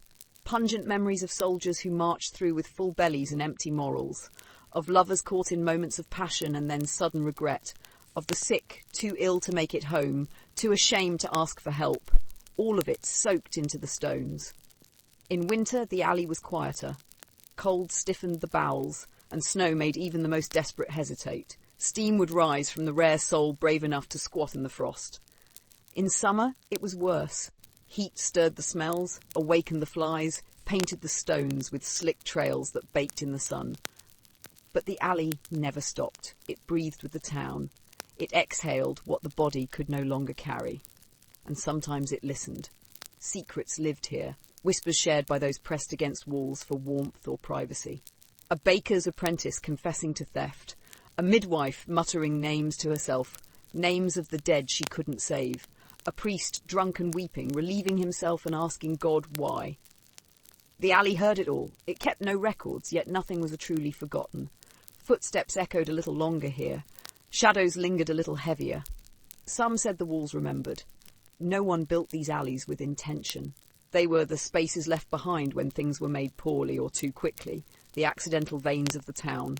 Yet they served more faithfully than most structures ever could. They held not just refuse but relief, not just waste but humanity. At its rawest, its most honest, a place where the rich and the poor, the saved and the sinful, all came down to the same level, knees bent, dignity set aside, body doing what bodies must do. There were dangers, of course. You never knew who you'd find in an alley. Rats, drunks, worse. A careless step could mean a twisted ankle, or worse, a plunge into something deeper and darker than expected. Mothers warned their children to avoid them, preachers cursed them from the pulpit. But still, come twilight or just before dawn, the shuffle of feet always returned. Some towns began to brick up the alleys, too many complaints, too many smells, too many accidents. But closing one meant another would open. Necessity always finds a crack. The people adapted, as they always do. A door left ajar, a courtyard corner, a barrel moved just enough to crouch behind. Yet still, for those who remembered, the alleys remained the truest space of the old ways. They were not beautiful, they were not holy, but they were real. And in a world where life was often heavy and harsh, the alleyway offered something more precious than cleanliness. It offered privacy, even if only the illusion of it. A breath's length where no one looked. A moment where nothing was expected except what your body already demanded. That was enough. So tonight, as you flush your toilet or wash your hands, think of the alley. Think of the stone beneath your feet that once held more stories than a book. And if you feel grateful for the warmth, the walls, the scented soap, let that gratitude linger, because not long ago there was no flush, no paper, no porcelain throne, only a bend in the alley. It didn't take much for an alley to earn a reputation. A single foul wind, the unmistakable squelch beneath a boot, the lingering trail of a neighbour's unfortunate supper, these things stuck to a place long after the body had left. And yet, people returned. They always did. Because the alley wasn't just a toilet. It was a last resort, a necessary retreat, a pause in the chaos of medieval life where survival took precedence over shame. For many, especially the poor, it was the only option. Public latrines existed, yes. Grander towns had them, sometimes adorned with running water or perched over streams. But they weren't always open, they weren't always nearby, and they certainly weren't always free. In towns where coins were counted like prayers, spending one to relieve yourself felt like a luxury only the foolish could afford. So people turned to alleys, people turned to corners. The lack of infrastructure didn't just inconvenience. It dictated behaviour. A woman who ventured too far from home might plan her day not around the sun but around her bladder. A merchant might avoid a particular street, not because of thieves, but because the stench was so strong it made his eyes water.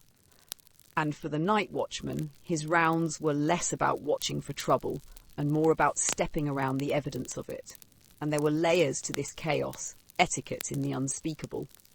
One didn't relieve themselves too close to a market stall, not unless they wanted to be chased off with a broom. You didn't go near a blacksmith's forge. The heat made everything worse. And if someone was already in the alley, crouched in silence, you turned away. Eyes to the wall. No words. Just the understanding of shared human frailty. in the cramped warren of medieval cities, where wooden homes leaned like drunkards in narrow lanes, the alleys became more than just places to go. They became a reflection of the things that no one wanted to talk about, the things that happened between the spaces, in the margins of the grand histories. Because while kings sat on thrones and priests preached from pulpits, the alley held the truths of life's smaller, baser needs, and it did so without judgment.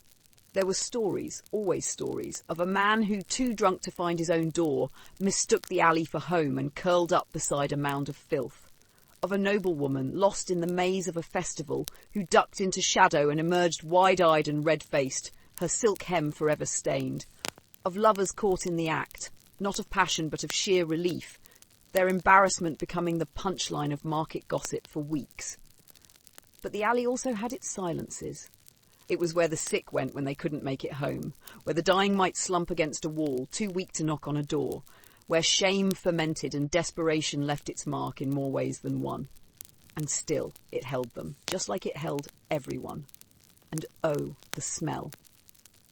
It was its own creature, not simply the scent of waste, but of rotting wood, damp wool, smoke from a nearby hearth, and old blood from the butcher's pail. In summer, it thickened, clinging to your clothes, to your skin, to your very breath. In winter, it froze into the walls, a quiet reminder that even cold couldn't kill every odour. But over time, the nose learned to ignore it. The mind adapted, and the alley remained. Some tried to civilise it. Merchants posted signs. No relieving yourself here. But ink faded, and walls didn't speak. Others tried to cleanse it, throwing ashes, lime, even crushed herbs. But it never lasted. Because no matter how many times you scrubbed, humanity would return, and so would its needs. In the great churches, they preached about purity, about sin, about the importance of modesty and restraint, but even the pious had bodies. And those bodies needed what all bodies need. And when the moment struck between vespers and matins, between hymns and holy water, some of them found their way into the same alleys, robes lifted, dignity set aside. They, too, left their mark in the shadows. And the alley? The alley never told. That, perhaps, is what made it sacred in its own right. Not holy, no, not in the sense of bells or incense or relics, but sacred in its service, in its quiet acceptance of every person who passed through. It asked for nothing, it gave no grace, but it was there. And when the night deepened, when torches flickered out and shutters clapped shut, and the cobbled streets grew silent, except for the stray echo of a rat's claws or the slow drip of unseen runoff. It was the alley that kept its vigil. People passed through, wrapped in cloaks or half-dressed in sleep shirts, their footsteps soft, hesitant. A child might be led by the hand, eyes wide with fear of the dark, a mother whispering to be quick. A man might stumble after too much ale, bracing himself against the stone with a groan as familiar as breath. They came quietly, not just out of embarrassment, but because this was a kind of ritual, a private one, no matter how public the setting. And there were times, strange times, when the alley became more than a toilet, more than a space of necessity. It became a place of confession. A woman crouching behind a barrel might murmur words she couldn't say aloud anywhere else. A beggar might let tears fall unnoticed as his guts turned inside out from spoiled food. A priest might steady himself after vomiting from fever, gripping the cold brick and bargaining with whatever god still listened to someone like him. There in the alley you could admit things, ugly things, desperate things, and no one would interrupt. And yet the alley was not timeless, not unchanging. Seasons passed through it like ghosts. In spring, the runoff from melting snow made everything slush and stink. Worms writhed in the soft muck. People stepped more carefully. In summer, the stench ripened, sharp and bloated. Flies rose like mist. Even the boldest cats hesitated before darting through. In autumn, with its rains, the alley became a stream, a foul little river washing sins toward the gutters. And in winter, the waste froze. It crackled beneath boots. It iced over with deceptive grace, like dirty lace veiled across stone. But that didn't stop people. Nothing could, for need has no season. No one ever planned their first time in the alley. It just happened. A market too far, a belly too urgent, a path blocked. The first time was always accompanied by a flash of shame, hot in the cheeks, hot in the chest, even if no one saw. But the second time was easier. The third, easier still. Because everyone did it. eventually. And with each passing generation, the alley became almost part of the architecture of life. Grand homes had their courtyards and chamber pots. Churches had their privy closets built into hidden nooks. But the alley was for everyone. It didn't matter your status, your wealth, your story. When urgency called, you went to the alley. Sometimes it was the only space left where the rich and poor met, not as lord and servant, but as fellow creatures trying to rid themselves of discomfort. Even here, status was marked. The wealthy might carry cloth to wipe themselves, the poor used leaves or hands, or nothing at all.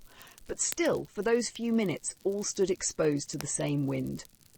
And over time, something unspoken settled into the brick, a kind of truce. It knew your secrets, it held your waist, it caught your curses and kept them. And you left it behind without a thank you, without a glance. But it stayed, just there, waiting. And in the way of all things forgotten, it endured. While people came and went, rose and fell, crowned and died, the alley remained. It didn't need recognition, it didn't ask for praise, it simply served. And isn't that the most human thing of all, to create something quiet, ugly, necessary, and to let it carry us through? Yes, the alley knew. It always had. But what came after, the matter of wiping, cleaning oneself after relieving, was another business entirely. It varied not just by geography, but by class, by season, and by whatever happened to be available in the moment. In a time before toilet paper, people made do with whatever was nearby, absorbent, or, at the very least, not painful.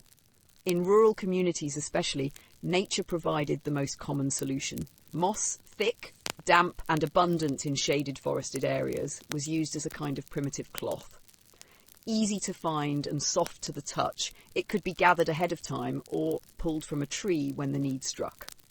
Children were often sent into the woods with small baskets, not for berries or mushrooms, but for handfuls of the green stuff that would be stored in clay jars near latrine pits. When moss was dry or scarce, other options took its place.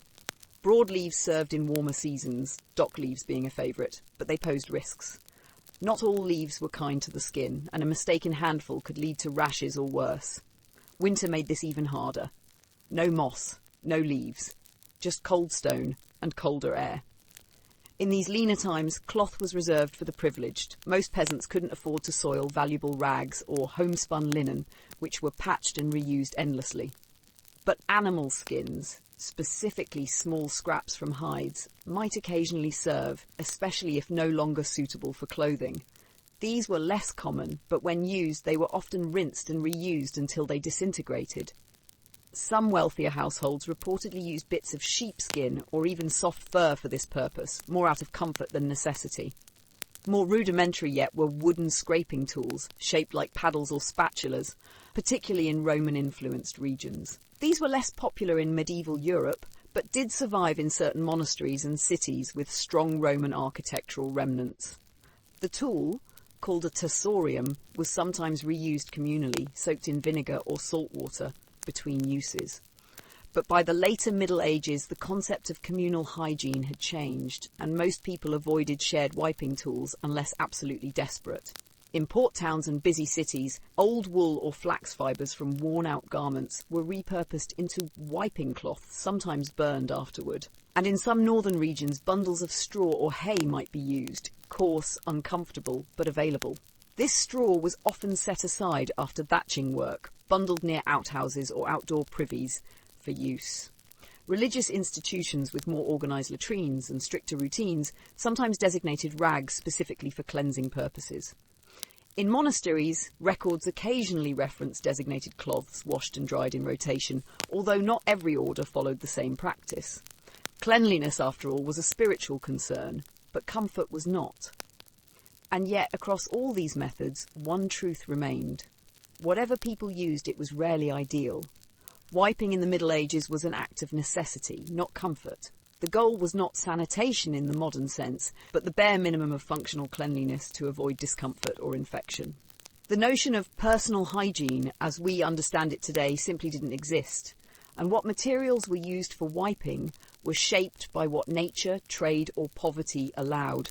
It was a world of adaptation, of using what you had, a world where wiping wasn't an afterthought, but part of the broader, grim choreography of daily survival. For most peasants, the act of wiping was quick and without ceremony. The messier realities of life didn't afford time for fuss.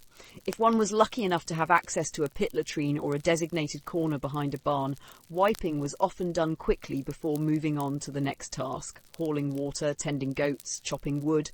There was no expectation of feeling clean in the modern sense. It was about managing discomfort, avoiding sores, and doing just enough to keep disease and odour at bay. The matter of disposal also played a role. In many cases, the materials used for wiping, whether moss, leaves or scraps, were simply tossed into the same pit, midden or trench used for defecation.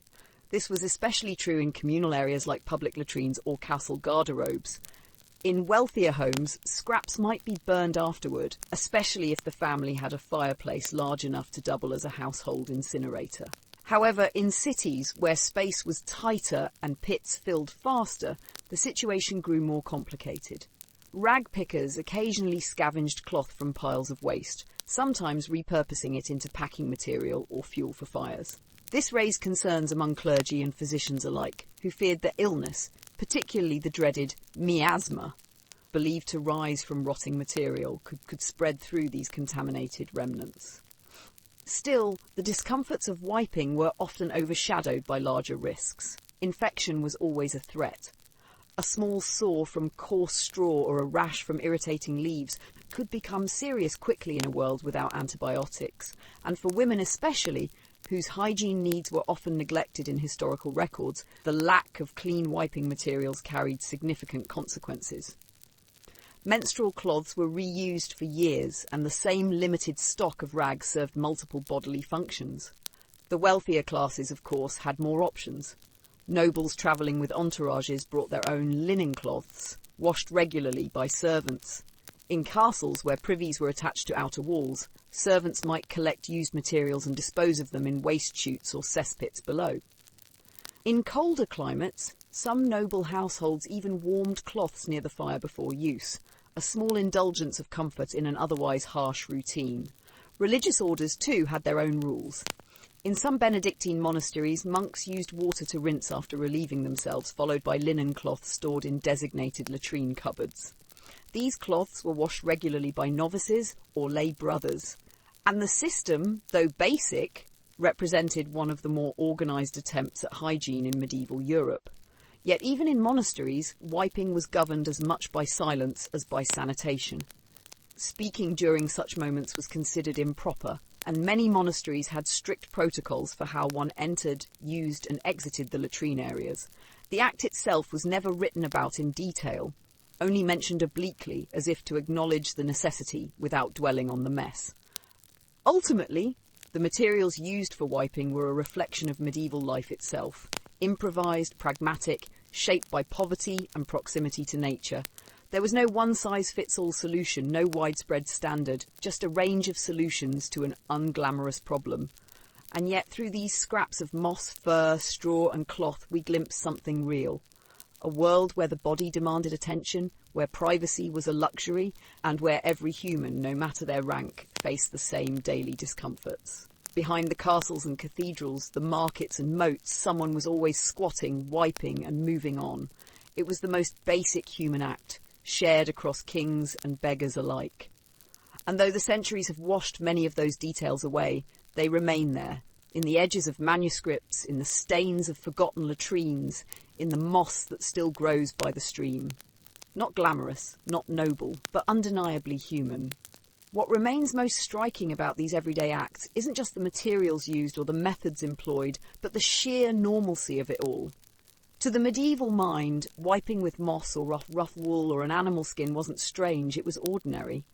There was no concept of sterile paper, no scented wipes or antiseptics. There were only the tools available in the landscape and a mindset forged by hardship, repetition and routine. Children were taught early, not directly, not with lessons, but by watching, by mimicking, by doing what was done. A toddler might be guided behind the barn and left to do their business under the watchful eye of a sibling, a grandparent, or no one at all. Accidents were tolerated, sometimes even welcomed.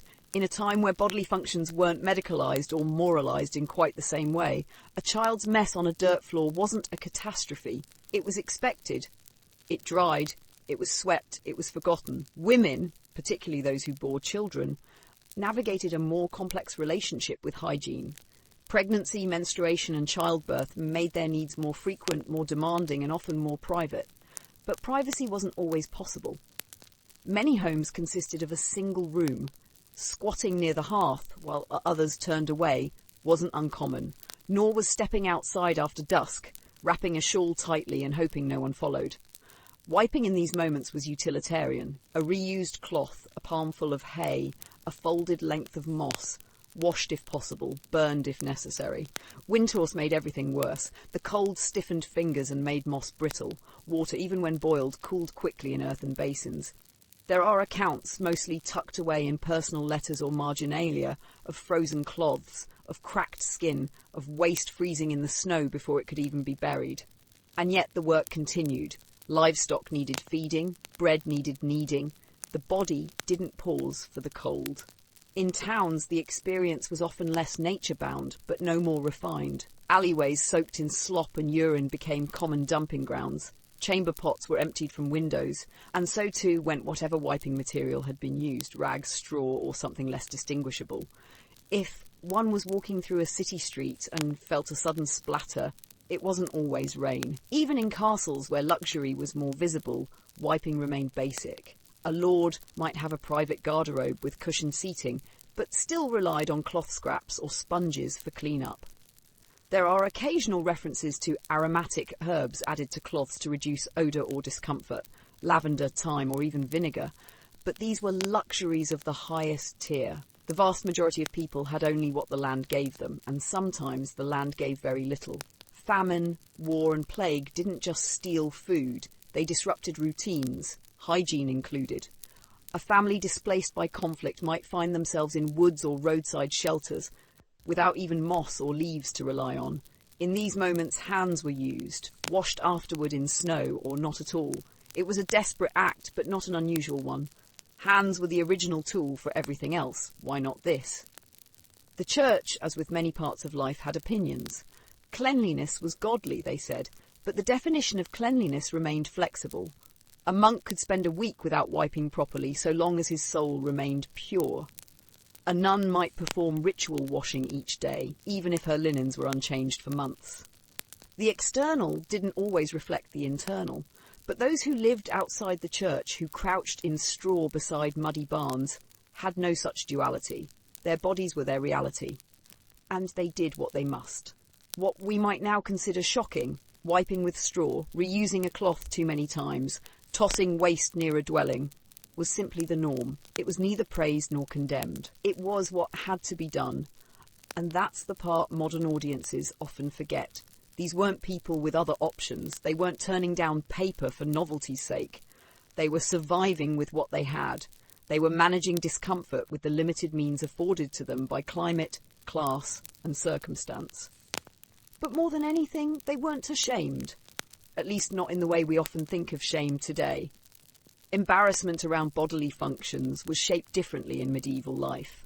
Modesty existed, certainly, especially around women's roles and religious doctrine. But waste, its handling, its odour, its clean-up, was viewed as inevitable, not talked about often, perhaps, but not hidden as a sin. So a peasant squatting in a field, reaching for a handful of sheep's wool or a strip of old tunic, wasn't disgusting. They were practical. They were normal. They were doing what everyone did. And that's the strangest truth of all.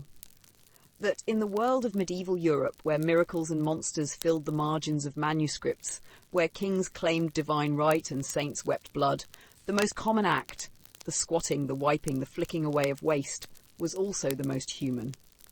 Moss doesn't lie. Neither does straw.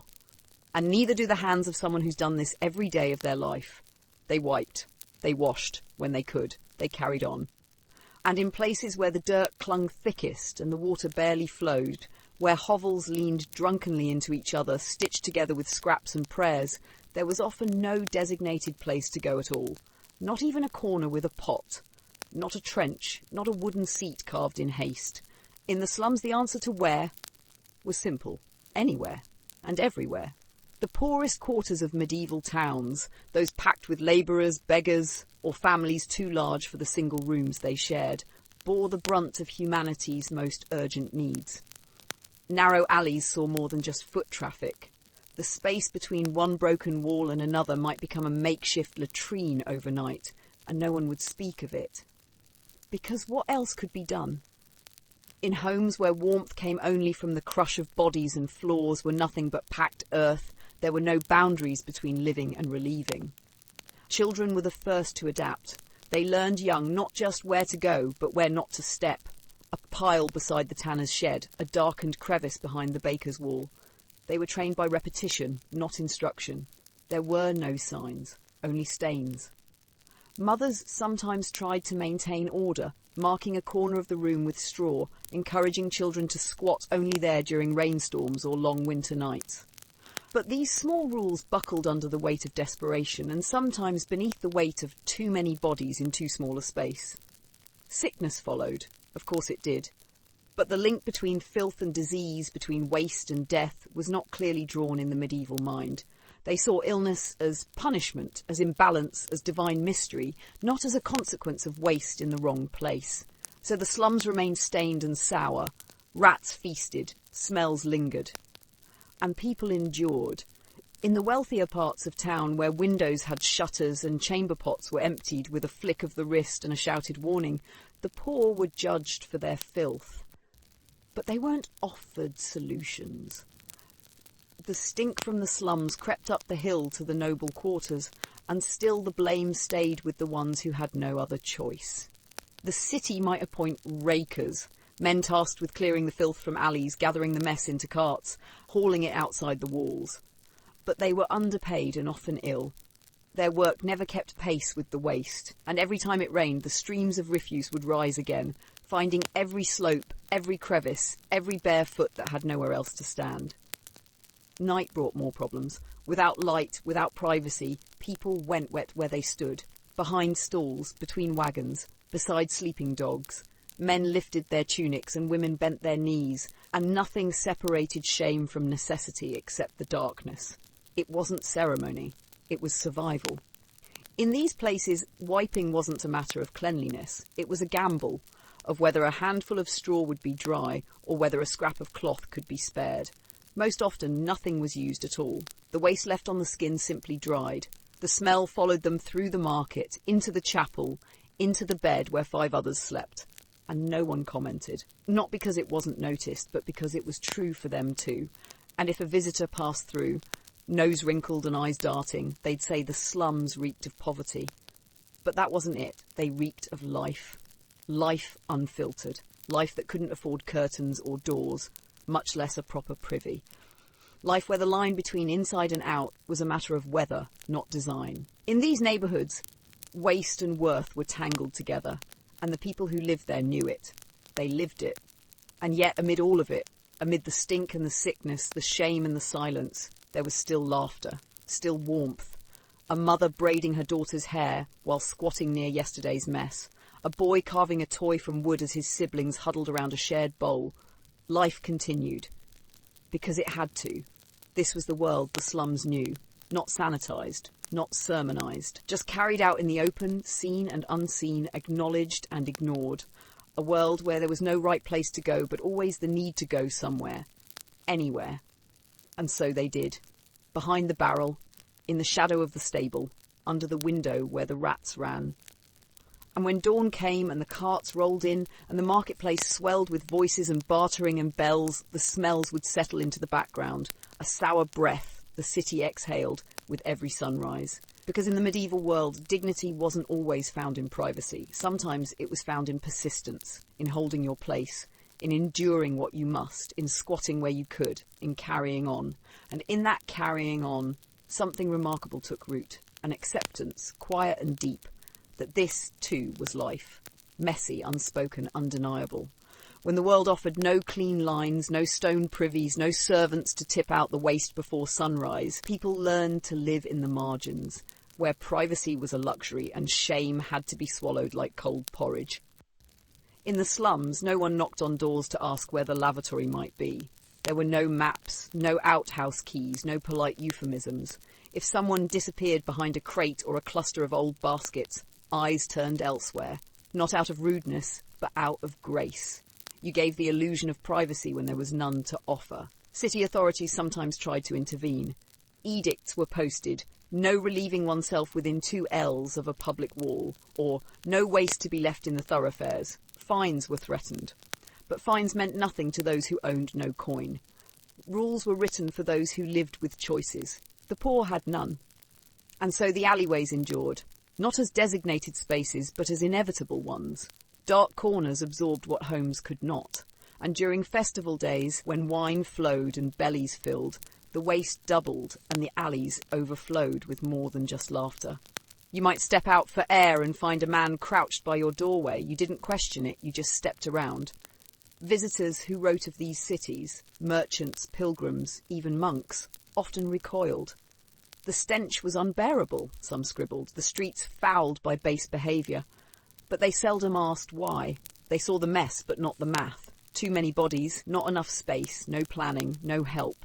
And beneath it all, the stones soaked it up. The walls leaned into the stink like tired old men. Rats ruled the night. The alleyways were never clean, only less filthy on dry days. In summer, the smells bloomed like rotten fruit. In winter, they froze stiff, temporary relief until the thaw came. Still, the people lived. They found joy where they could.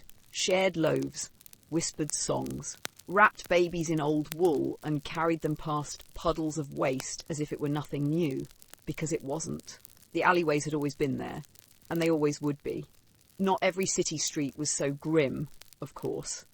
Some towns, especially those closer to trade routes or under more rigid civic control, managed rudimentary drainage or organised rakers to keep alleys at least passable.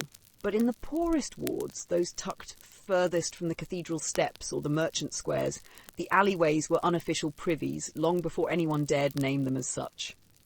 And yet, in the very places most abandoned by design, there were still traces of resistance.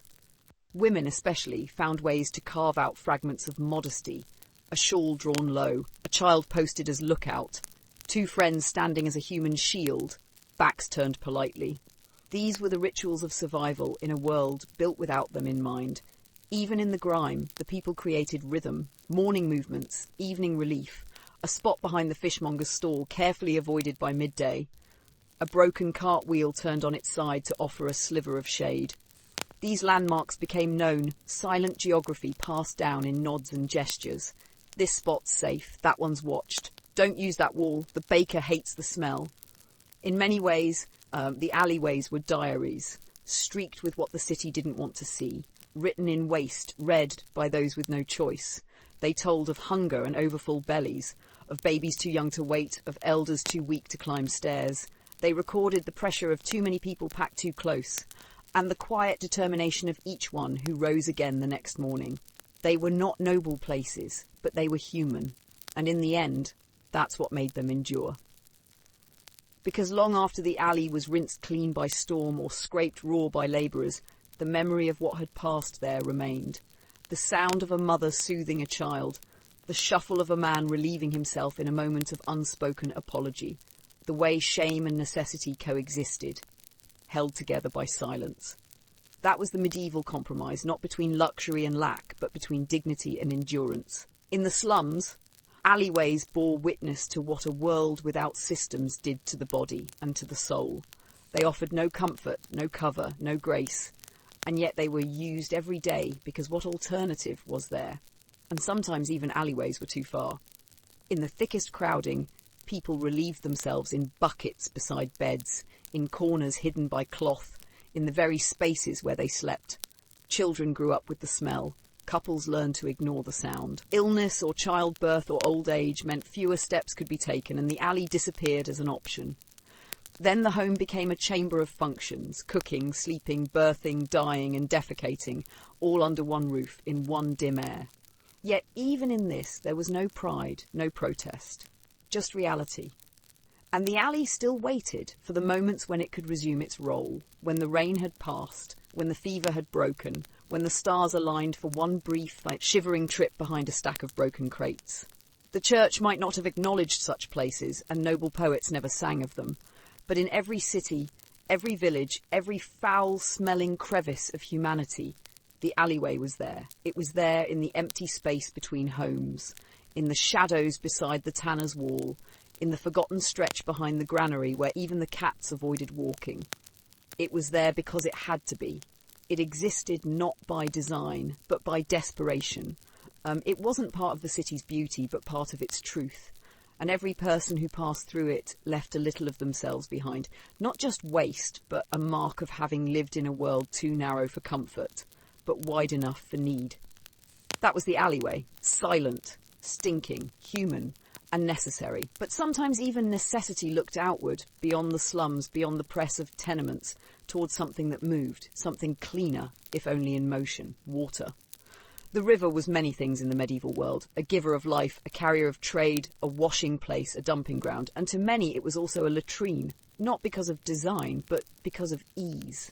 There it was, moving swiftly, a path that never stayed still, that never asked questions, and so they used it. At dawn, before the market stirred and the smoke from cook fires rose, peasants crept down to the banks. Some came barefoot, feet stiff in the morning frost, trousers hiked above the ankle. Some squatted behind thickets or leaning stone walls. Others, bolder, did not bother with privacy at all. The river didn't look back, and it was useful. The current carried things away, waste, yes, but also shame. It left no trace, no lingering bucket, no midden pile, just a ripple, a swirl, a disappearance. In a world where waste piled high and space was cramped, that kind of vanishing act felt like mercy. It wasn't just people either. Chamber pots were emptied there, night soil tossed from the edges of footbridges, entire carts of muck, human-animal mix, dumped where the reeds grew thickest. Cities clung to their rivers for transport, but also for this, the quiet taking away of filth. The illusion of cleansing offered in a shimmer of morning light on water. But rivers are not infinite. They remember, they store.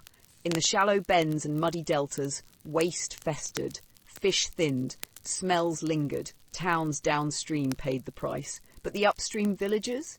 They just returned the next morning because the river moved, and they could pretend they had not added to its burden. Children played near the same banks where waste was flung. Women washed laundry while clumps of straw-stuffed muck bobbed lazily past. And sometimes someone would drink from the same stream, not far enough upstream, not long enough after the dumping. Illness spread like rumours. Fever had many names, but one route, water turned foul.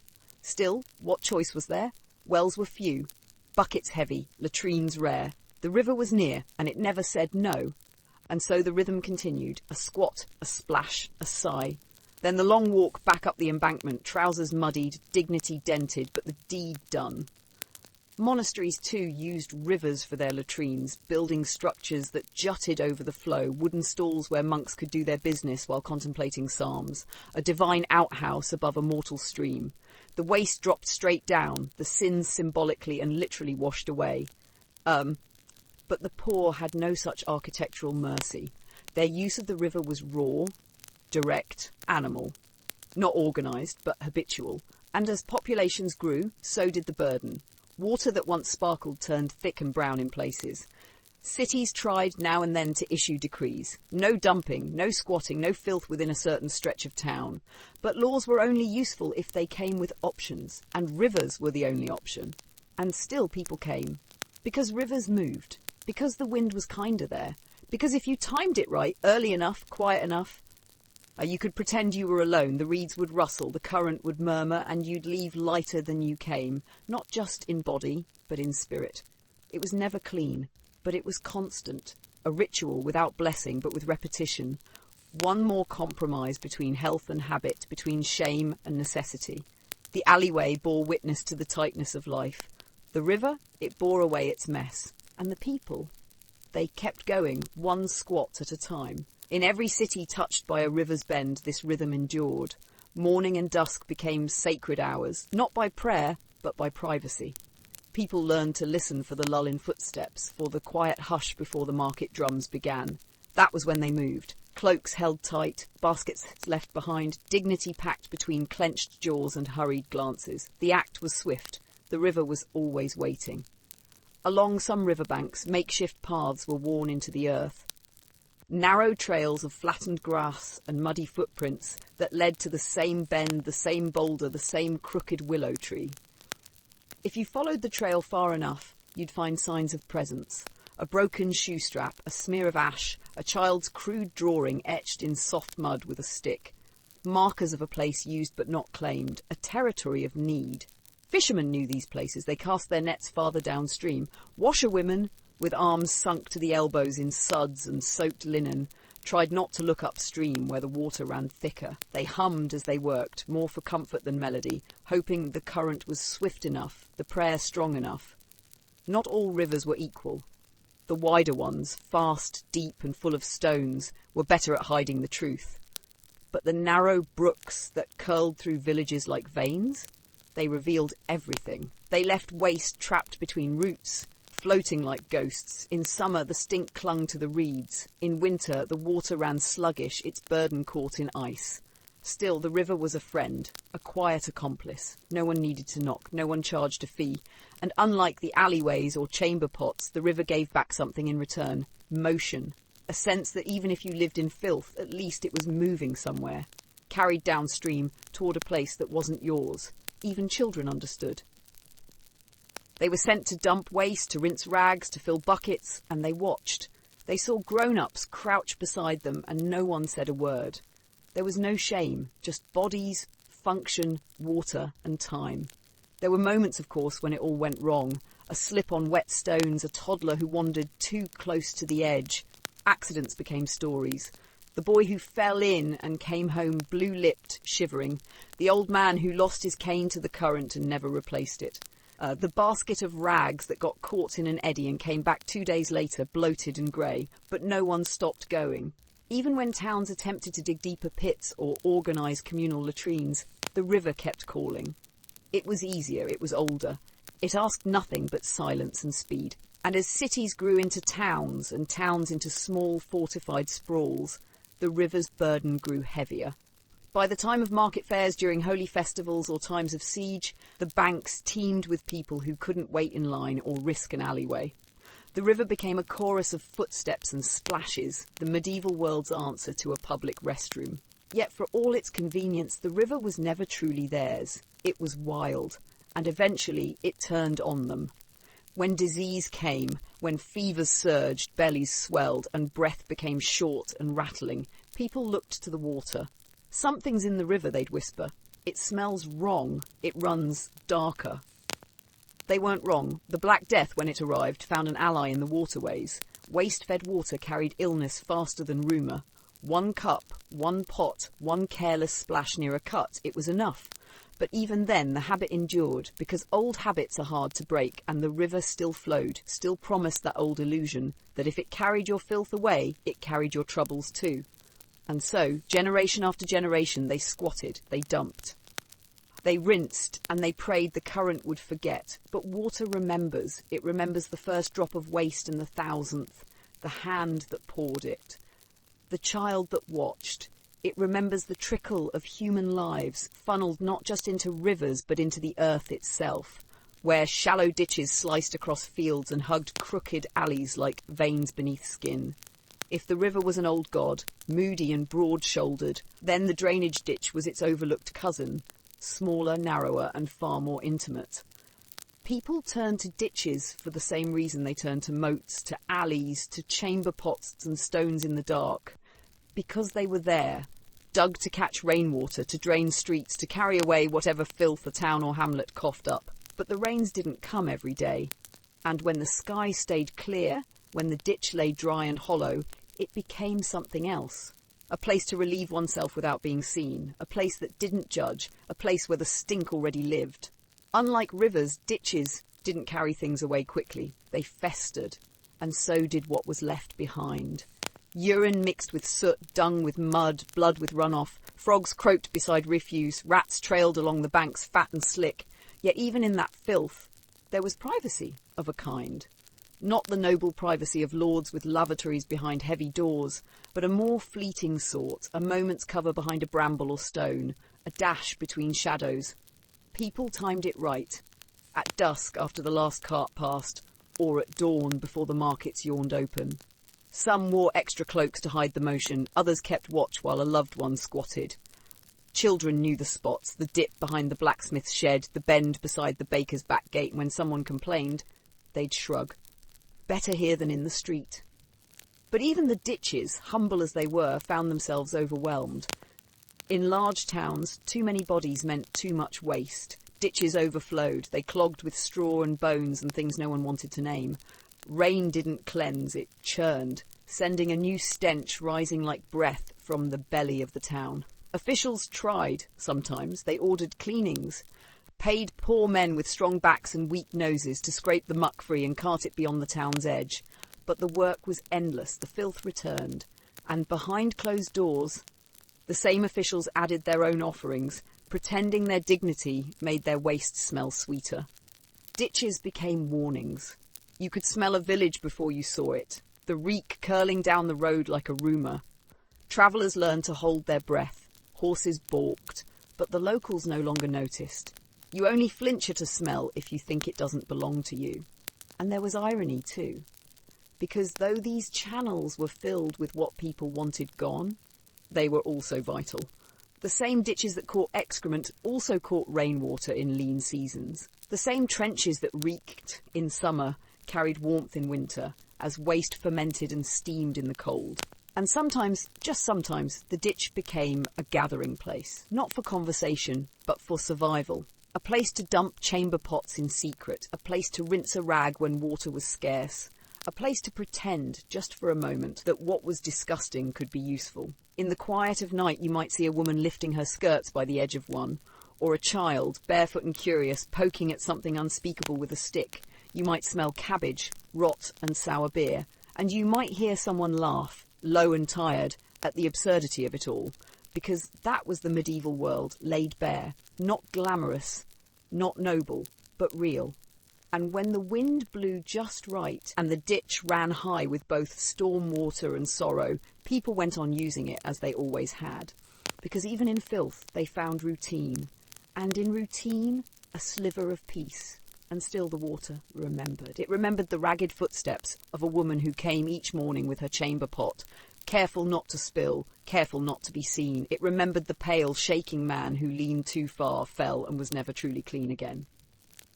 It remembered the children who carved little trenches to send their waste downhill, giggling at the chase of floating filth, unaware they were architects of disease. It remembered because the people could not afford to.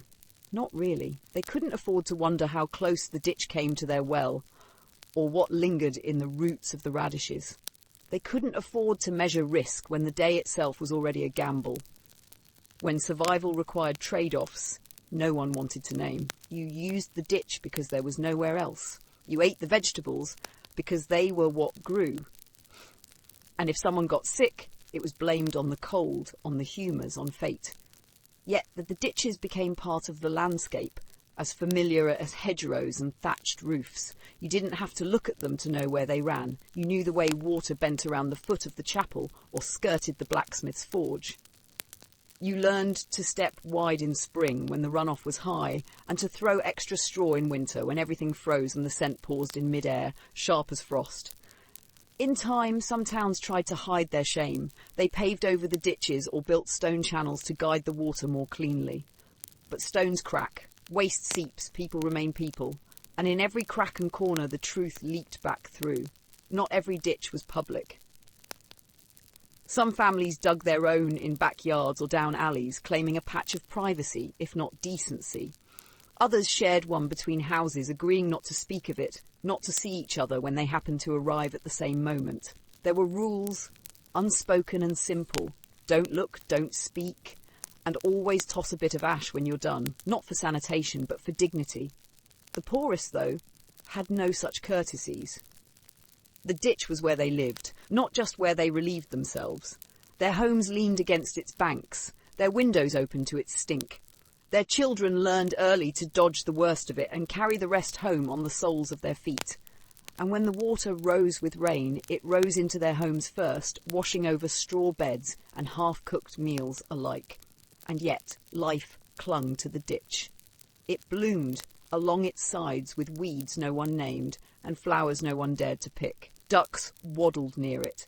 Cats hunted in it. It was both forbidden and familiar, a place that disgusted and sustained, a line between shame and necessity. Priests preached against it, of course, against the filth, the exposure, the sins carried on every foul drop. But few priests lived near ditches, and fewer still had to empty their pots by hand at dawn. Their sermons rang hollow, perfumed with incense and distance.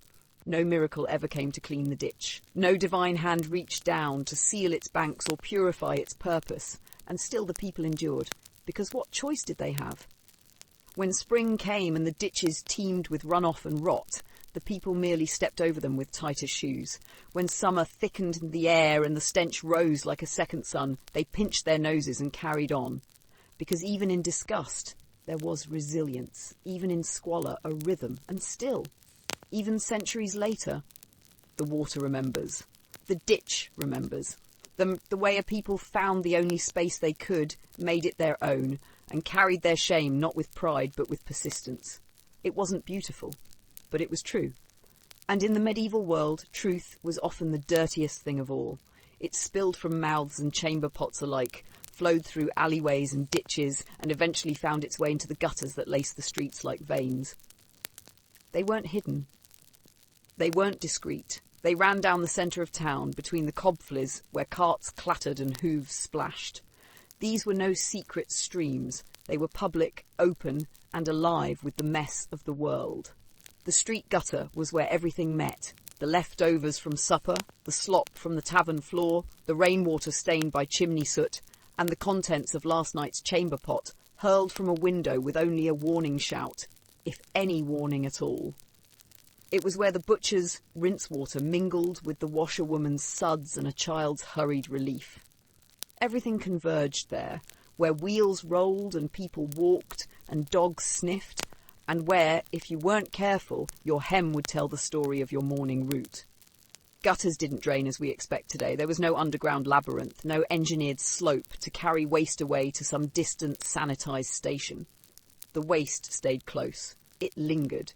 It eddied in dips and settled in corners, baking in the summer sun, freezing into slush in winter, thickening with every step. The stink was omnipresent, a companion to commerce, conversation, even courtship. You could tell what had been served in the tavern last night by the scent underfoot the next morning. Sometimes people threw herbs or petals into the gutters, not to cleanse them, but to soften the truth. A fig leaf on a wound. A lavender sprig against the overwhelming. But these were gestures, not solutions. The gutters weren't made to be clean, they were made to carry on. And so were the people. Shoes thickened, clogs grew heavier, aprons were tied higher, women lifted their skirts at corners, men stepped carefully on stones they called stepping gods, raised pieces of cobble meant to leap from one dry patch to the next. Children played games that involved daring to run through the widest, wettest streak, laughter turning to shrieks when they splashed too deep and returned home to face the consequences. And still the waste flowed. The gutters were never silent. They gurgled, they whispered, they hissed in the rain. And at night, when the town slept, they carried the secrets of the day down toward the edges of the world. Rats ran along their length. Frogs croaked in clogged bends. Cats slunk low and drank from puddles you'd rather not think about. But to the medieval mind, the gutter wasn't an outrage. It was simply there, as common as the sky and just as unchangeable. Street vendors set up stalls beside them. Priests preached beside them. Kings rode past them in carriages, perhaps wrinkling a royal nose, but continuing nonetheless. The gutter was democracy in its most pungent form. No rank, no wealth, no title could escape its presence. A noble's cloak might be lined in fur, but it still dragged through the same slime as a pauper's bare foot. And so people adapted. They lived with the flow, they stepped aside, they shouted warnings, they kept buckets by the door, ready to rinse or douse or toss.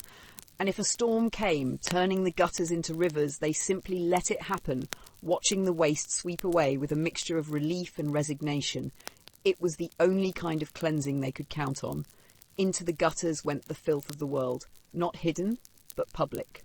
Not shamed, but accepted. They were the stage on which life played out, a grim reminder that behind every castle wall and beneath every sacred text, someone still had to piss, someone still had to squat, someone still had to carry the burden of being human in a world that never let you forget it.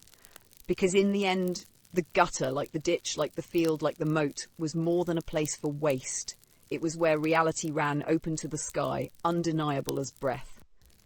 And the truth, after all, always finds a way downhill. It flowed downhill and pooled in the corners of daily life. The gutter never judged, it simply received. What was flung, what was forgotten, what was too foul to keep, it all slipped into the current. In the mornings, bakers swept it aside to clear their doorways. In the evenings, servants hurled their pans of rinse water into it with indifference. Between meals, waste from pigs and people mingled in the same sluggish stream. And yet, amid the reek and rot, something resembling order emerged. Not cleanliness, that was an illusion reserved for the wealthy or the pious, but rhythm, habit, the choreography of avoidance. People learned to navigate around the mess without remarking on it. Shoes angled just so, skirts lifted by practiced fingers. It became instinct like breathing, the way a peasant woman held her child on the hip farthest from the splash zone. The way a boy learned to jump from threshold to cartwheel to barrel top, never letting his soles touch the liquid line below. It was said that in some towns the gutters sang, not songs of beauty but of movement. The clatter of wood against stone, the hiss of filth meeting rain, the murmuring of a city emptying itself one ladle at a time. On feast days, when crowds poured into the square and drink flowed freely, the gutters bore witness to a different kind of overflow. A collective purging of too much ale, too much meat, too much merriment. They caught it all, and they never overflowed with judgment. In places where cobbles wore thin and stones sank into the earth, the waste made its claim. It marked the city, not just its scent, but its story. Because to live in a medieval town was to live in the company of your neighbour's habits, your butcher's rinse, your tanner's scum. There was no separation between private and public, between shame and survival, and no place revealed that more clearly than the line running down the centre of the street. Some monks tried to document it. In the margins of their manuscripts, amid gold leaf and holy verse, tiny sketches sometimes showed a man lifting his robe or a dog lapping from a suspicious puddle. These weren't jokes, they were records, because what passed through the gutter passed through every life, from cradle to grave, from bread crusts to bile. And if you think that's strange, that a culture could exist with waste flowing beneath its very feet, consider this. They didn't have the option to forget it. There were no sealed systems, no out-of-sight sanitation, no luxury of distance. The filth was part of the landscape, as constant as the bell in the tower or the rooster in the yard. And maybe in some ways that made it more honest. Because to see your neighbour dump their pot each morning, to share the same reeking current that carved its way between your homes, it was a reminder of how close we all are to what we'd rather ignore. Of how quickly food becomes waste and comfort becomes discomfort, and how survival in all its mess is a communal act. So the gutters stayed. Even as towns grew, even as walls rose and churches multiplied, the channel remained. Sometimes wider, sometimes narrower, but always there, always moving. A slow brown river with no mouth and no shore, just a path worn smooth by the passage of time and everything we leave behind. And maybe, if you squint through the steam rising from a hot morning's muck, you'll see it. The shape of a town not defined by its towers or its saints, but by the courage it takes to live with what cannot be hidden. The mess, the stink, the truth. Because in the end, it wasn't the clean who survived the Middle Ages. It was the ones who knew how to walk the line. They walked it daily, those lines of filth and runoff, the same way they walked the line between modesty and exposure, dignity and desperation. To live in a medieval town was to live always in negotiation with waste, not just physical, but social. The waste of space, of time, of bodies too old to work or too young to contribute. The gutter became a metaphor, not intentionally, not with the flair of poetry, but with the quiet persistence of something always underfoot. Children knew the sound of it before they could speak. The wet slap of a bucket emptied too fast, the suck of a hoof stuck in soft ooze, the curse of a merchant slipping on yesterday's stew. They knew to step wide, to drag a stick behind them and trace a path in the sludge, to watch their reflections distort in the brown, rippling trickle, as if the street itself could remember them, and the cities remembered. Through the smells, the stains, the layers that never quite dried. Archaeologists would one day dig and marvel at the compacted strata, ash and straw, seeds and bones, buttons and belt buckles, all congealed in a slurry of centuries. But to those who lived it, it was simply the ground, the world as it was. No one called it pollution. No one called it unhygienic. It was just the street, the way the sky was just the sky, indifferent, constant, sometimes punishing.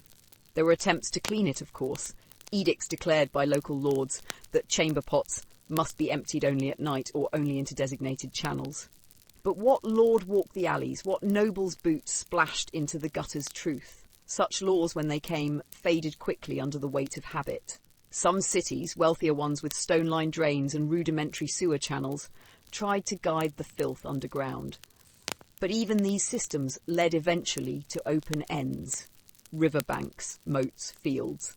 It always had to go somewhere. And most of the time, that somewhere was still very much among the people. So they built their lives around it. Market stalls hugged the cleaner edges, soap makers and butchers clustered by the dirtiest. Alley cats learned to follow the flow, hoping for scraps. Dogs rolled in it and became indistinguishable from the filth they ran through. The very air carried its signature, not always harsh, sometimes faint like something long forgotten, but never entirely absent. And still there was beauty, a flower pot in a window above the street. A candle flickering beside a clean linen cloth, a mother's voice scolding a child for stepping too close to the edge. The world was not divided neatly between the clean and the filthy, but woven, a tapestry of odours, labours and rituals. A place where humanity didn't rise above its waste, but lived alongside it. Where the gutter was not beneath you, it was beside you. The truth of the medieval gutter wasn't that it was dirty. When the gutter overflowed, when the air thickened with its ferment and the street became too public, too scrutinised, the desperate sought places more forgotten. Places that didn't ask for permission. Places that once meant life and now echoed with abandonment. The old wells. They dotted the edges of towns and villages like scars, round, stone-ringed mouths choked with weeds and whispers. Once vital, these wells had served as the beating hearts of communities. Fresh water drawn with creaking pulleys, shared laughter, flirtation, the rhythm of daily life. But when rivers were rerouted, when new wells proved deeper or cleaner, or when something foul was found too late in the water, they were left, covered sometimes, but often not, just left to fill with time, with earth, with silence, and then with something else. No one ever declared them public toilets. That would have been a kindness. Instead, the old wells became private secrets used by many, places where shame could fall silently and vanish. No echoes returned from their depths, just the cool, wet thud of waste swallowed by darkness. In the stillest parts of night, you might have seen a figure steal across a moonlit square, barefoot and silent, squatting briefly at the lip of a well. The act was not dramatic. It was careful, practical, aimed, and gone. Some threw night soil in by the bucketful, slop gathered from chamber pots, flung down as if casting a curse into the underworld. Others used them for what their bodies demanded, hoping no one would see or care or follow after with judgment. But the wells did not remain passive. Some villagers claimed that the stench that rose from them could sour milk, that flies once seen circling those rims could carry fever, that the spirits of the water, once praised in old songs, had turned bitter and now cursed the fields with poor harvests. The wells, once sacred, had become something other. Not evil, perhaps, but changed, corrupted. Children were warned to stay away, not because of what was down there, though the depth alone was danger enough, but because of what the wells had become, a repository for all that was unwanted. Not just feces and rot, but fear, guilt and desperation. The bodily echoes of a world with no plumbing, no privacy and no pause, and yet still they were used. Because shame was a lesser punishment than the watchful eye of neighbours. Because there were no latrines in the alleys of the poor, because the woods were too far, the gutters too full, and the chamber pot too noticeable when carried through a crowd. Because a covered well gave the illusion of choice, even if it was just a hole in stone. Not all abandoned wells were empty. Some had become thick with years of runoff, sludgy, black, dense as memory. Others had filled with stagnant water again, catching moonlight like a mirror cracked. A few brave or foolish children would drop stones into them, waiting for the splash. If it came too soon, they giggled. If it came late, they ran. But those who lived longer knew better. The abandoned well was not a place of mystery, but of necessity.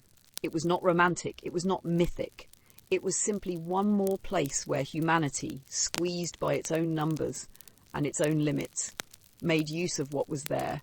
And over time, the village grew around the well again, not with reverence, but with quiet acknowledgement.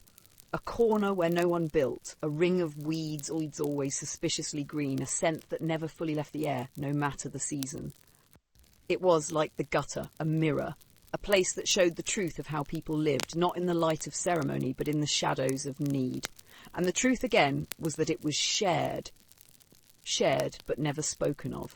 The kind of sharing that breeds silence rather than community. And yet, in a world without plumbing or privacy, silence was often the nearest thing to mercy. So the wells remained, so the stink settled, so the people went on.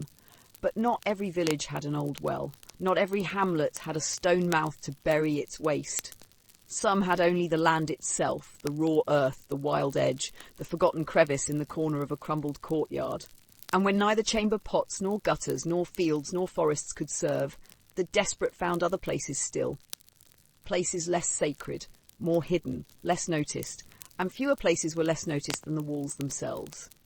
Especially the ones not built to keep danger out, but those that simply stood. Stone walls at the backs of stables, mud brick divisions between hovels, the long flanks of ruined barns and old foundations. These were not places of function, not altars or hearths. They were background, unimportant, and for the ones with no options left, they were just discreet enough. A man might sidle up to one under the cloak of a storm, back to the village, eyes flicking left and right. A woman, hem lifted, hands shaking, might choose the shadow between two buildings when her stomach turned too quickly. Children didn't think at all. They went where their legs took them, where the relief was immediate, where the scolding would come later, if at all. Because when nature called, it did not ask for timing, it did not care for dignity. And the world around them, crowded and poor and often cruel, didn't offer better. Stone could not blush, clay could not scold, and so a wall became a witness. Passive, streaked with the proof of lives lived without sanitation, smelling of rot and steam and rain. And so we passed from the well to the wall, both silent, both absorbing, both doing what the people could not do for themselves. Hold the filth until someone forgot it was there. And that forgetting was essential. Because to live surrounded by the stench, to walk past stained walls and still find hunger in your belly, laughter in your throat, and tenderness in your bones, that was the miracle, the quiet daily rebellion against despair. To forget in small doses was to survive, and survive they did. For as unsanitary as these wallside moments were, they were part of the choreography of everyday life. There was no signage, no instruction, no warning, just intuition and necessity, passed down like any other village knowledge. You don't go near that corner, that stretch behind the goat pens, best to avoid after dusk. Children knew it. Dogs knew it. The walls themselves bore the memory long after people moved on. There were attempts sometimes to mark off such places, stones, a rotting plank, a smear of lime if one could spare it. But the markings faded faster than the need. And so the use continued, quiet, repetitive, resigned. And sometimes it wasn't the wall of one's own home. That was the danger. That was the shame. To relieve oneself on another's wall, especially one not yet weathered by such acts, was to invite harsh words, or worse. Fights broke out over it. Neighbours shouted in the street. Old men spat curses about the lack of decency these days, as if human waste had ever respected a border. But borders mattered in poverty. When you had nothing else, your wall was your boundary. And a soiled wall could sour not just the air, but the pride of a household. So people chose corners not out of consideration, but out of memory. A kind of map etched into experience, where it had already been done and done again, where new filth would not offend because the old filth had laid the groundwork. And still it continued, because plumbing didn't come overnight, because town ordinances, when they came late, and unevenly enforced. Because no matter how many moralists condemned the behaviour, they had no answer for a mother with nowhere else to go, a drunk too far from home, a child in the middle of play. The truth was, the alleys and walls of medieval towns were the intestines of the community, unseen but always working, always moving, always full of what the rest of the village could not absorb, and sometimes what couldn't be absorbed spilled into new places. A nook behind a bakery, a crumbling stairwell once used for storage, the space beneath a wooden balcony where passers-by rarely looked up or down, every shadow, every quiet spot, every foot of wall not actively claimed, all become a bathroom. And no amount of religious preaching or social scolding could stop it, because these weren't sinners, they were survivors. They were peasants, workers, widows, boys, sisters, beggars, smiths, wives. They were human. And sometimes humanity meant doing what was necessary in places where dignity had long since been rinsed away by rain and rot. So the walls remained streaked, the corners remained known, and the alleys, dim, quiet, damp, remained the final refuge when every other option had vanished, just as they had always been. And the world impossibly moved on. And the world impossibly moved on. But not everyone moved with it. Some walked farther than others, past the edges of town, beyond where carts rumbled and torches flickered. They sought corners not just of stone walls, but of the earth itself. And eventually, when the desperation curled around their bellies and dignity grew thin as a worn tunic, they found them. The caves. Not the mythic kind, not the lairs of monsters or saints. Just clefts in the rock, tucked beneath hills or hidden in woods where silence grew like moss and the air held a chill that never left. Caves where children once played at being wolves, where lovers once snuck away from disapproving eyes, and now, where the desperate came to relieve themselves unseen, it was the darkness that welcomed them. That blessed forgetting. For in the caves there were no neighbours, no walls to defile, no judgments. The cave didn't care who you were. It didn't care if you were poor or drunk or lost. It simply opened, and so they entered. Not in crowds, never in crowds. The caves were too far for that, but one by one. A shepherd on his way home from the ridge, a midwife caught between villages, a woman who had waited too long, legs shaking, head high. They came, they left. They didn't speak of it after. Because this was privacy in its truest, bleakest form. Not the kind afforded by design, a latrine with wooden walls, a curtain pulled across, but the privacy of distance, of isolation, the privacy of no witnesses, the kind of privacy that, while peaceful, carried its own dangers. For caves could be treacherous, stones were wet, paths were narrow, roots tangled in the dark. More than one villager twisted an ankle or sliced a palm trying to find a place the world would not watch, and yet they returned, again and again, not because it was better, but because it was theirs. And sometimes in the oldest caves, they found remnants. Dry piles, ash, even bones. Proof that others had come before them with the same instinct. Go where no one looks. Some caves were infamous. The children knew them, whispered about them. The stink cave, they called one, where the air hung sour even in spring.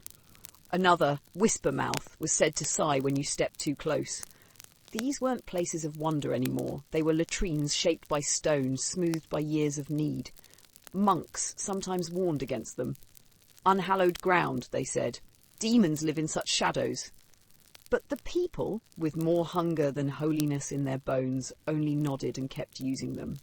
Demons could wait, shame could wait. Nature never did. And so the caves became a map of humanity's quietest functions, sacred only in their honesty, holy only in that they gave space to the mess of life without comment. They stood silent as centuries passed. Rain battered the outside.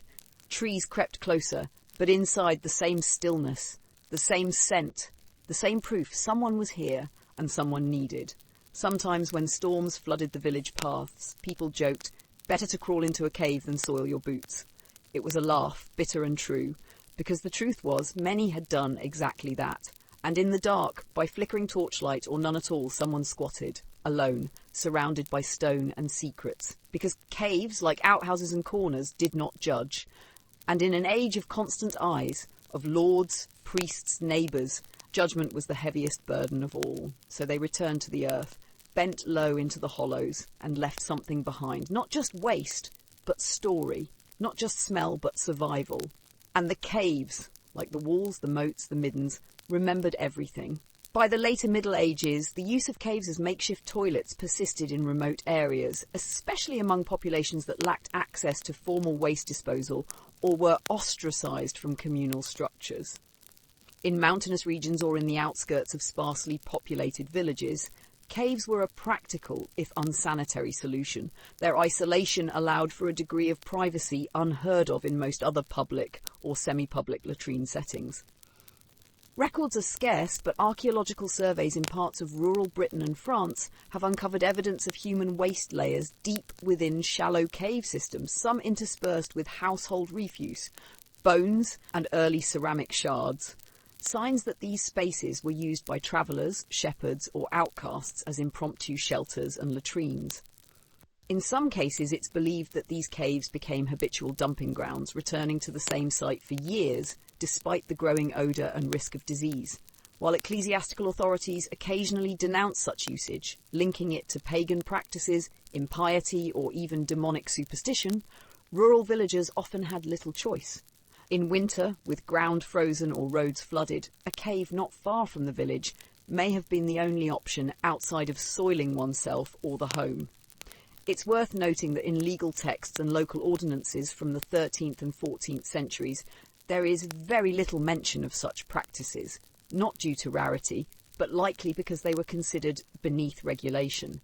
Much like the informal use of alleyways or ditches, these behaviours occupied a space of necessity rather than legality. People knew it wasn't ideal, but they also knew it worked. In this way, caves functioned as a kind of social grey zone, neither wholly public nor fully private. And though they fell outside the purview of town planners, they became part of the lived geography of the lower classes. As towns and households expanded during the High and Late Middle Ages, particularly in urban areas of Europe, the pressure to manage human waste in crowded spaces led to a number of informal concealed practices. Among them was the increasingly common use of the space beneath floorboards, especially in poorer tenements or quickly constructed timber frame houses, as a hidden latrine. While not widely discussed in official documents, the archaeological record speaks volumes. In several excavations across medieval cities like York, London, Lubeck and Dublin, researchers have found compacted layers of organic waste, urine, faeces, food scraps, deposited directly below residential flooring. These deposits are often accompanied by straw, cloth scraps or moss, which may have been used either as primitive absorbents or as wiping materials. The construction of medieval homes often featured raised wooden floors, especially in wealthier homes or urban housing where flooding and cold ground surfaces were concerns. In poorer areas, floorboards might be laid directly over a packed earth foundation with gaps sufficient to allow liquids and semi-solid waste to fall through. Some households, particularly those without access to chamber pots or shared outdoor latrines, appear to have exploited this setup, relieving themselves indoors and allowing the waste to accumulate beneath. The health risks of this were significant. These underfloor cesspits harboured bacteria and attracted rodents, contributing to the spread of disease in already unsanitary environments. The smell, particularly during warmer months, would have been overwhelming. Still, in crowded towns where public latrines were rare, far away or cost money to access, this practice persisted among the poorest citizens, quietly and dangerously. In some cases, homes were built over old latrine pits or defunct cesspools. Rather than excavating them fully, owners simply floored over the site. Over time, layers of new waste would accumulate, particularly in tenement housing or subdivided urban buildings, where privacy was limited and infrastructure minimal. Records from medieval city courts occasionally mention fines or property disputes resulting from foul odours or corrupted air seeping from beneath floors. In 14th century London, for example, a homeowner was fined for maintaining a privy so close to his neighbour's wall that it soaked the timber and befouled the stone. Though not explicitly under the floorboards, it suggests how proximity and concealed waste disposal became flashpoints in increasingly dense cities. It wasn't only private homes. Some taverns, brothels and inns, operating long hours and often lacking proper sanitation, are suspected of having waste discarded beneath wooden flooring, particularly during cold months or when outhouses were frozen or too distant for frequent use. In such cases, waste was hidden until it became unbearable, at which point flooring might be lifted and the waste shovelled out, either into nearby ditches or cesspits, or simply tossed into alleyways under cover of night. In extreme examples uncovered by archaeologists, the waste was never removed at all. In York, layers of compacted excrement, nearly 2 feet deep, were discovered beneath the floor of a medieval dwelling preserved by the cold and anaerobic conditions of the soil. These findings offer vivid evidence of how deeply the lack of formal sanitation shaped everyday life. This practice slowly declined with the rise of more formalised urban planning and sanitation laws in the 16th and 17th centuries, when cesspits became regulated and property owners were held increasingly accountable for waste disposal.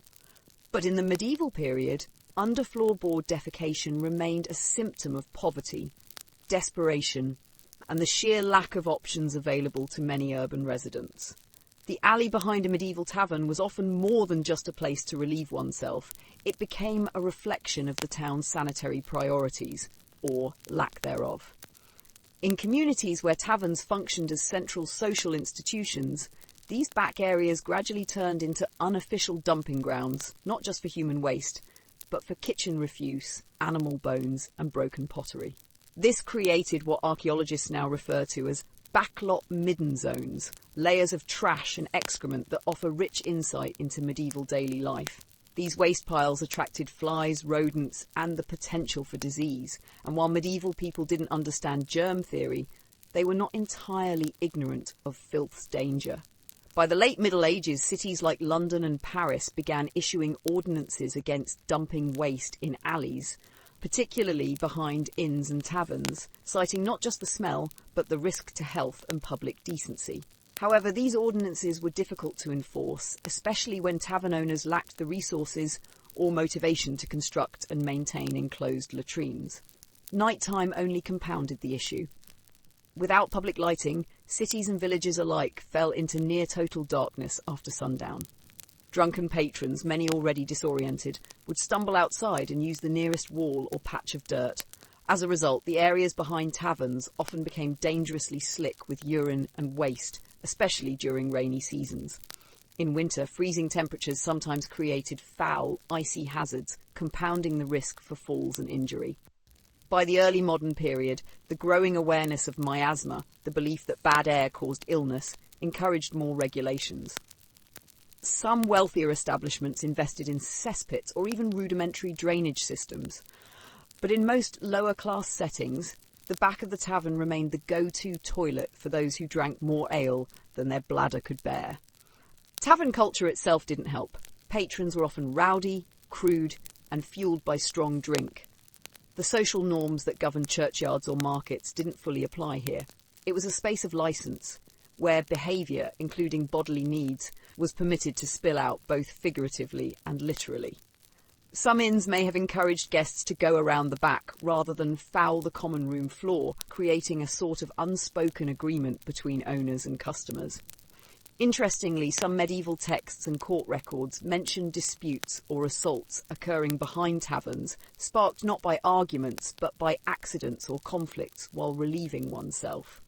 One record from 14th century York details a fight that began when one man splashed another with urine while squatting in the shadows. Another chronicles a fatal stabbing following an altercation over whose turn it was to use a bucket placed behind an inn. As sanitation improved in some urban centres, these habits slowly shifted indoors. But for rural taverns, the practice of relieving oneself out back lasted centuries. Even in 18th and 19th century country inns, similar customs persisted. Outhouses and privy sheds were often situated behind the tavern proper, surrounded by fences but not always offering full privacy. Modern excavations have found these backlot zones preserved under newer buildings, revealing not only latrine pits and cesspools, but rich deposits of seeds, nutshells, fabric fragments, and even parasites. From these, historians and bioarchaeologists can trace diet, health, and daily rhythms of medieval people, starting with their most basic need. In the end, the area behind the tavern was a transitional space, somewhere between public and private, sanctioned and taboo. It was never spoken of in polite conversation, rarely drawn on maps, but known instinctively by everyone who ever staggered out into the night with full bladder and nowhere else to turn. In the end, the story of medieval sanitation is not one of disgust, but of adaptation. For all the repulsion modern minds might feel when imagining chamber pots beneath beds, public latrines without partitions, or night soil men hauling sloshing buckets through crooked alleys, we're really looking at something deeply human. The need to go, to relieve, to discard, to cleanse, did not spare the rich or the poor, the pious or the profane. It bound them all, as it binds us still. What changed most dramatically was how that need was handled and what society did in response. Medieval people didn't have plumbing. They didn't have flush toilets or antiseptic hand soaps or sanitation codes backed by state enforcement. But what they did have was ingenuity. They managed because they had to. They built pits, pots and moats. They used moss, straw and wool. They dug trenches behind markets, leaned against churchyard walls or wandered out under moonlight into the fields. They whispered about cleanliness in religious terms, made saints out of sanitation martyrs, and codified their discomfort in law, tradition, and sometimes dark humour. We might balk at the midden heap, at the urine-soaked straw behind the tavern, or the contaminated gutters of a growing city. But these were the markers of a world in flux, villages swelling into towns, beliefs colliding with necessity, and habits slowly evolving over time. The truth is, sanitation was not just a matter of health. It was a mirror. It revealed the social order, who cleaned and who was cleaned up after. It exposed where the wealthy could buy privacy and the poor squatted in shame. It showed what people feared most: contamination, exposure, judgment, and where they were willing to bend the rules to survive. It shaped laws, spurred technologies, and even influenced architecture. And eventually, it seeded the ideas that led to something better. The earliest sewer systems and public bathhouses, the first latrine laws and designated waste routes, they were all born from centuries of people learning how to handle what had to be done, and often doing so with little more than common sense and grim persistence. And now, centuries later, as we light scented candles in tiled bathrooms and flush our troubles away with a lever, it's easy to forget how recent this luxury really is. Indoor plumbing became standard in parts of Europe and America only in the 19th and 20th centuries. Public sanitation, as we now understand it, is younger still. And in many parts of the world, people still rely on systems far closer to those of medieval times than we care to admit. So tonight, maybe the takeaway isn't just that medieval people did gross things in desperate ways. Maybe the takeaway is that they coped, they innovated, and they endured. And in their own way, they laid the groundwork, stone by smelly stone, for the comfort we now enjoy.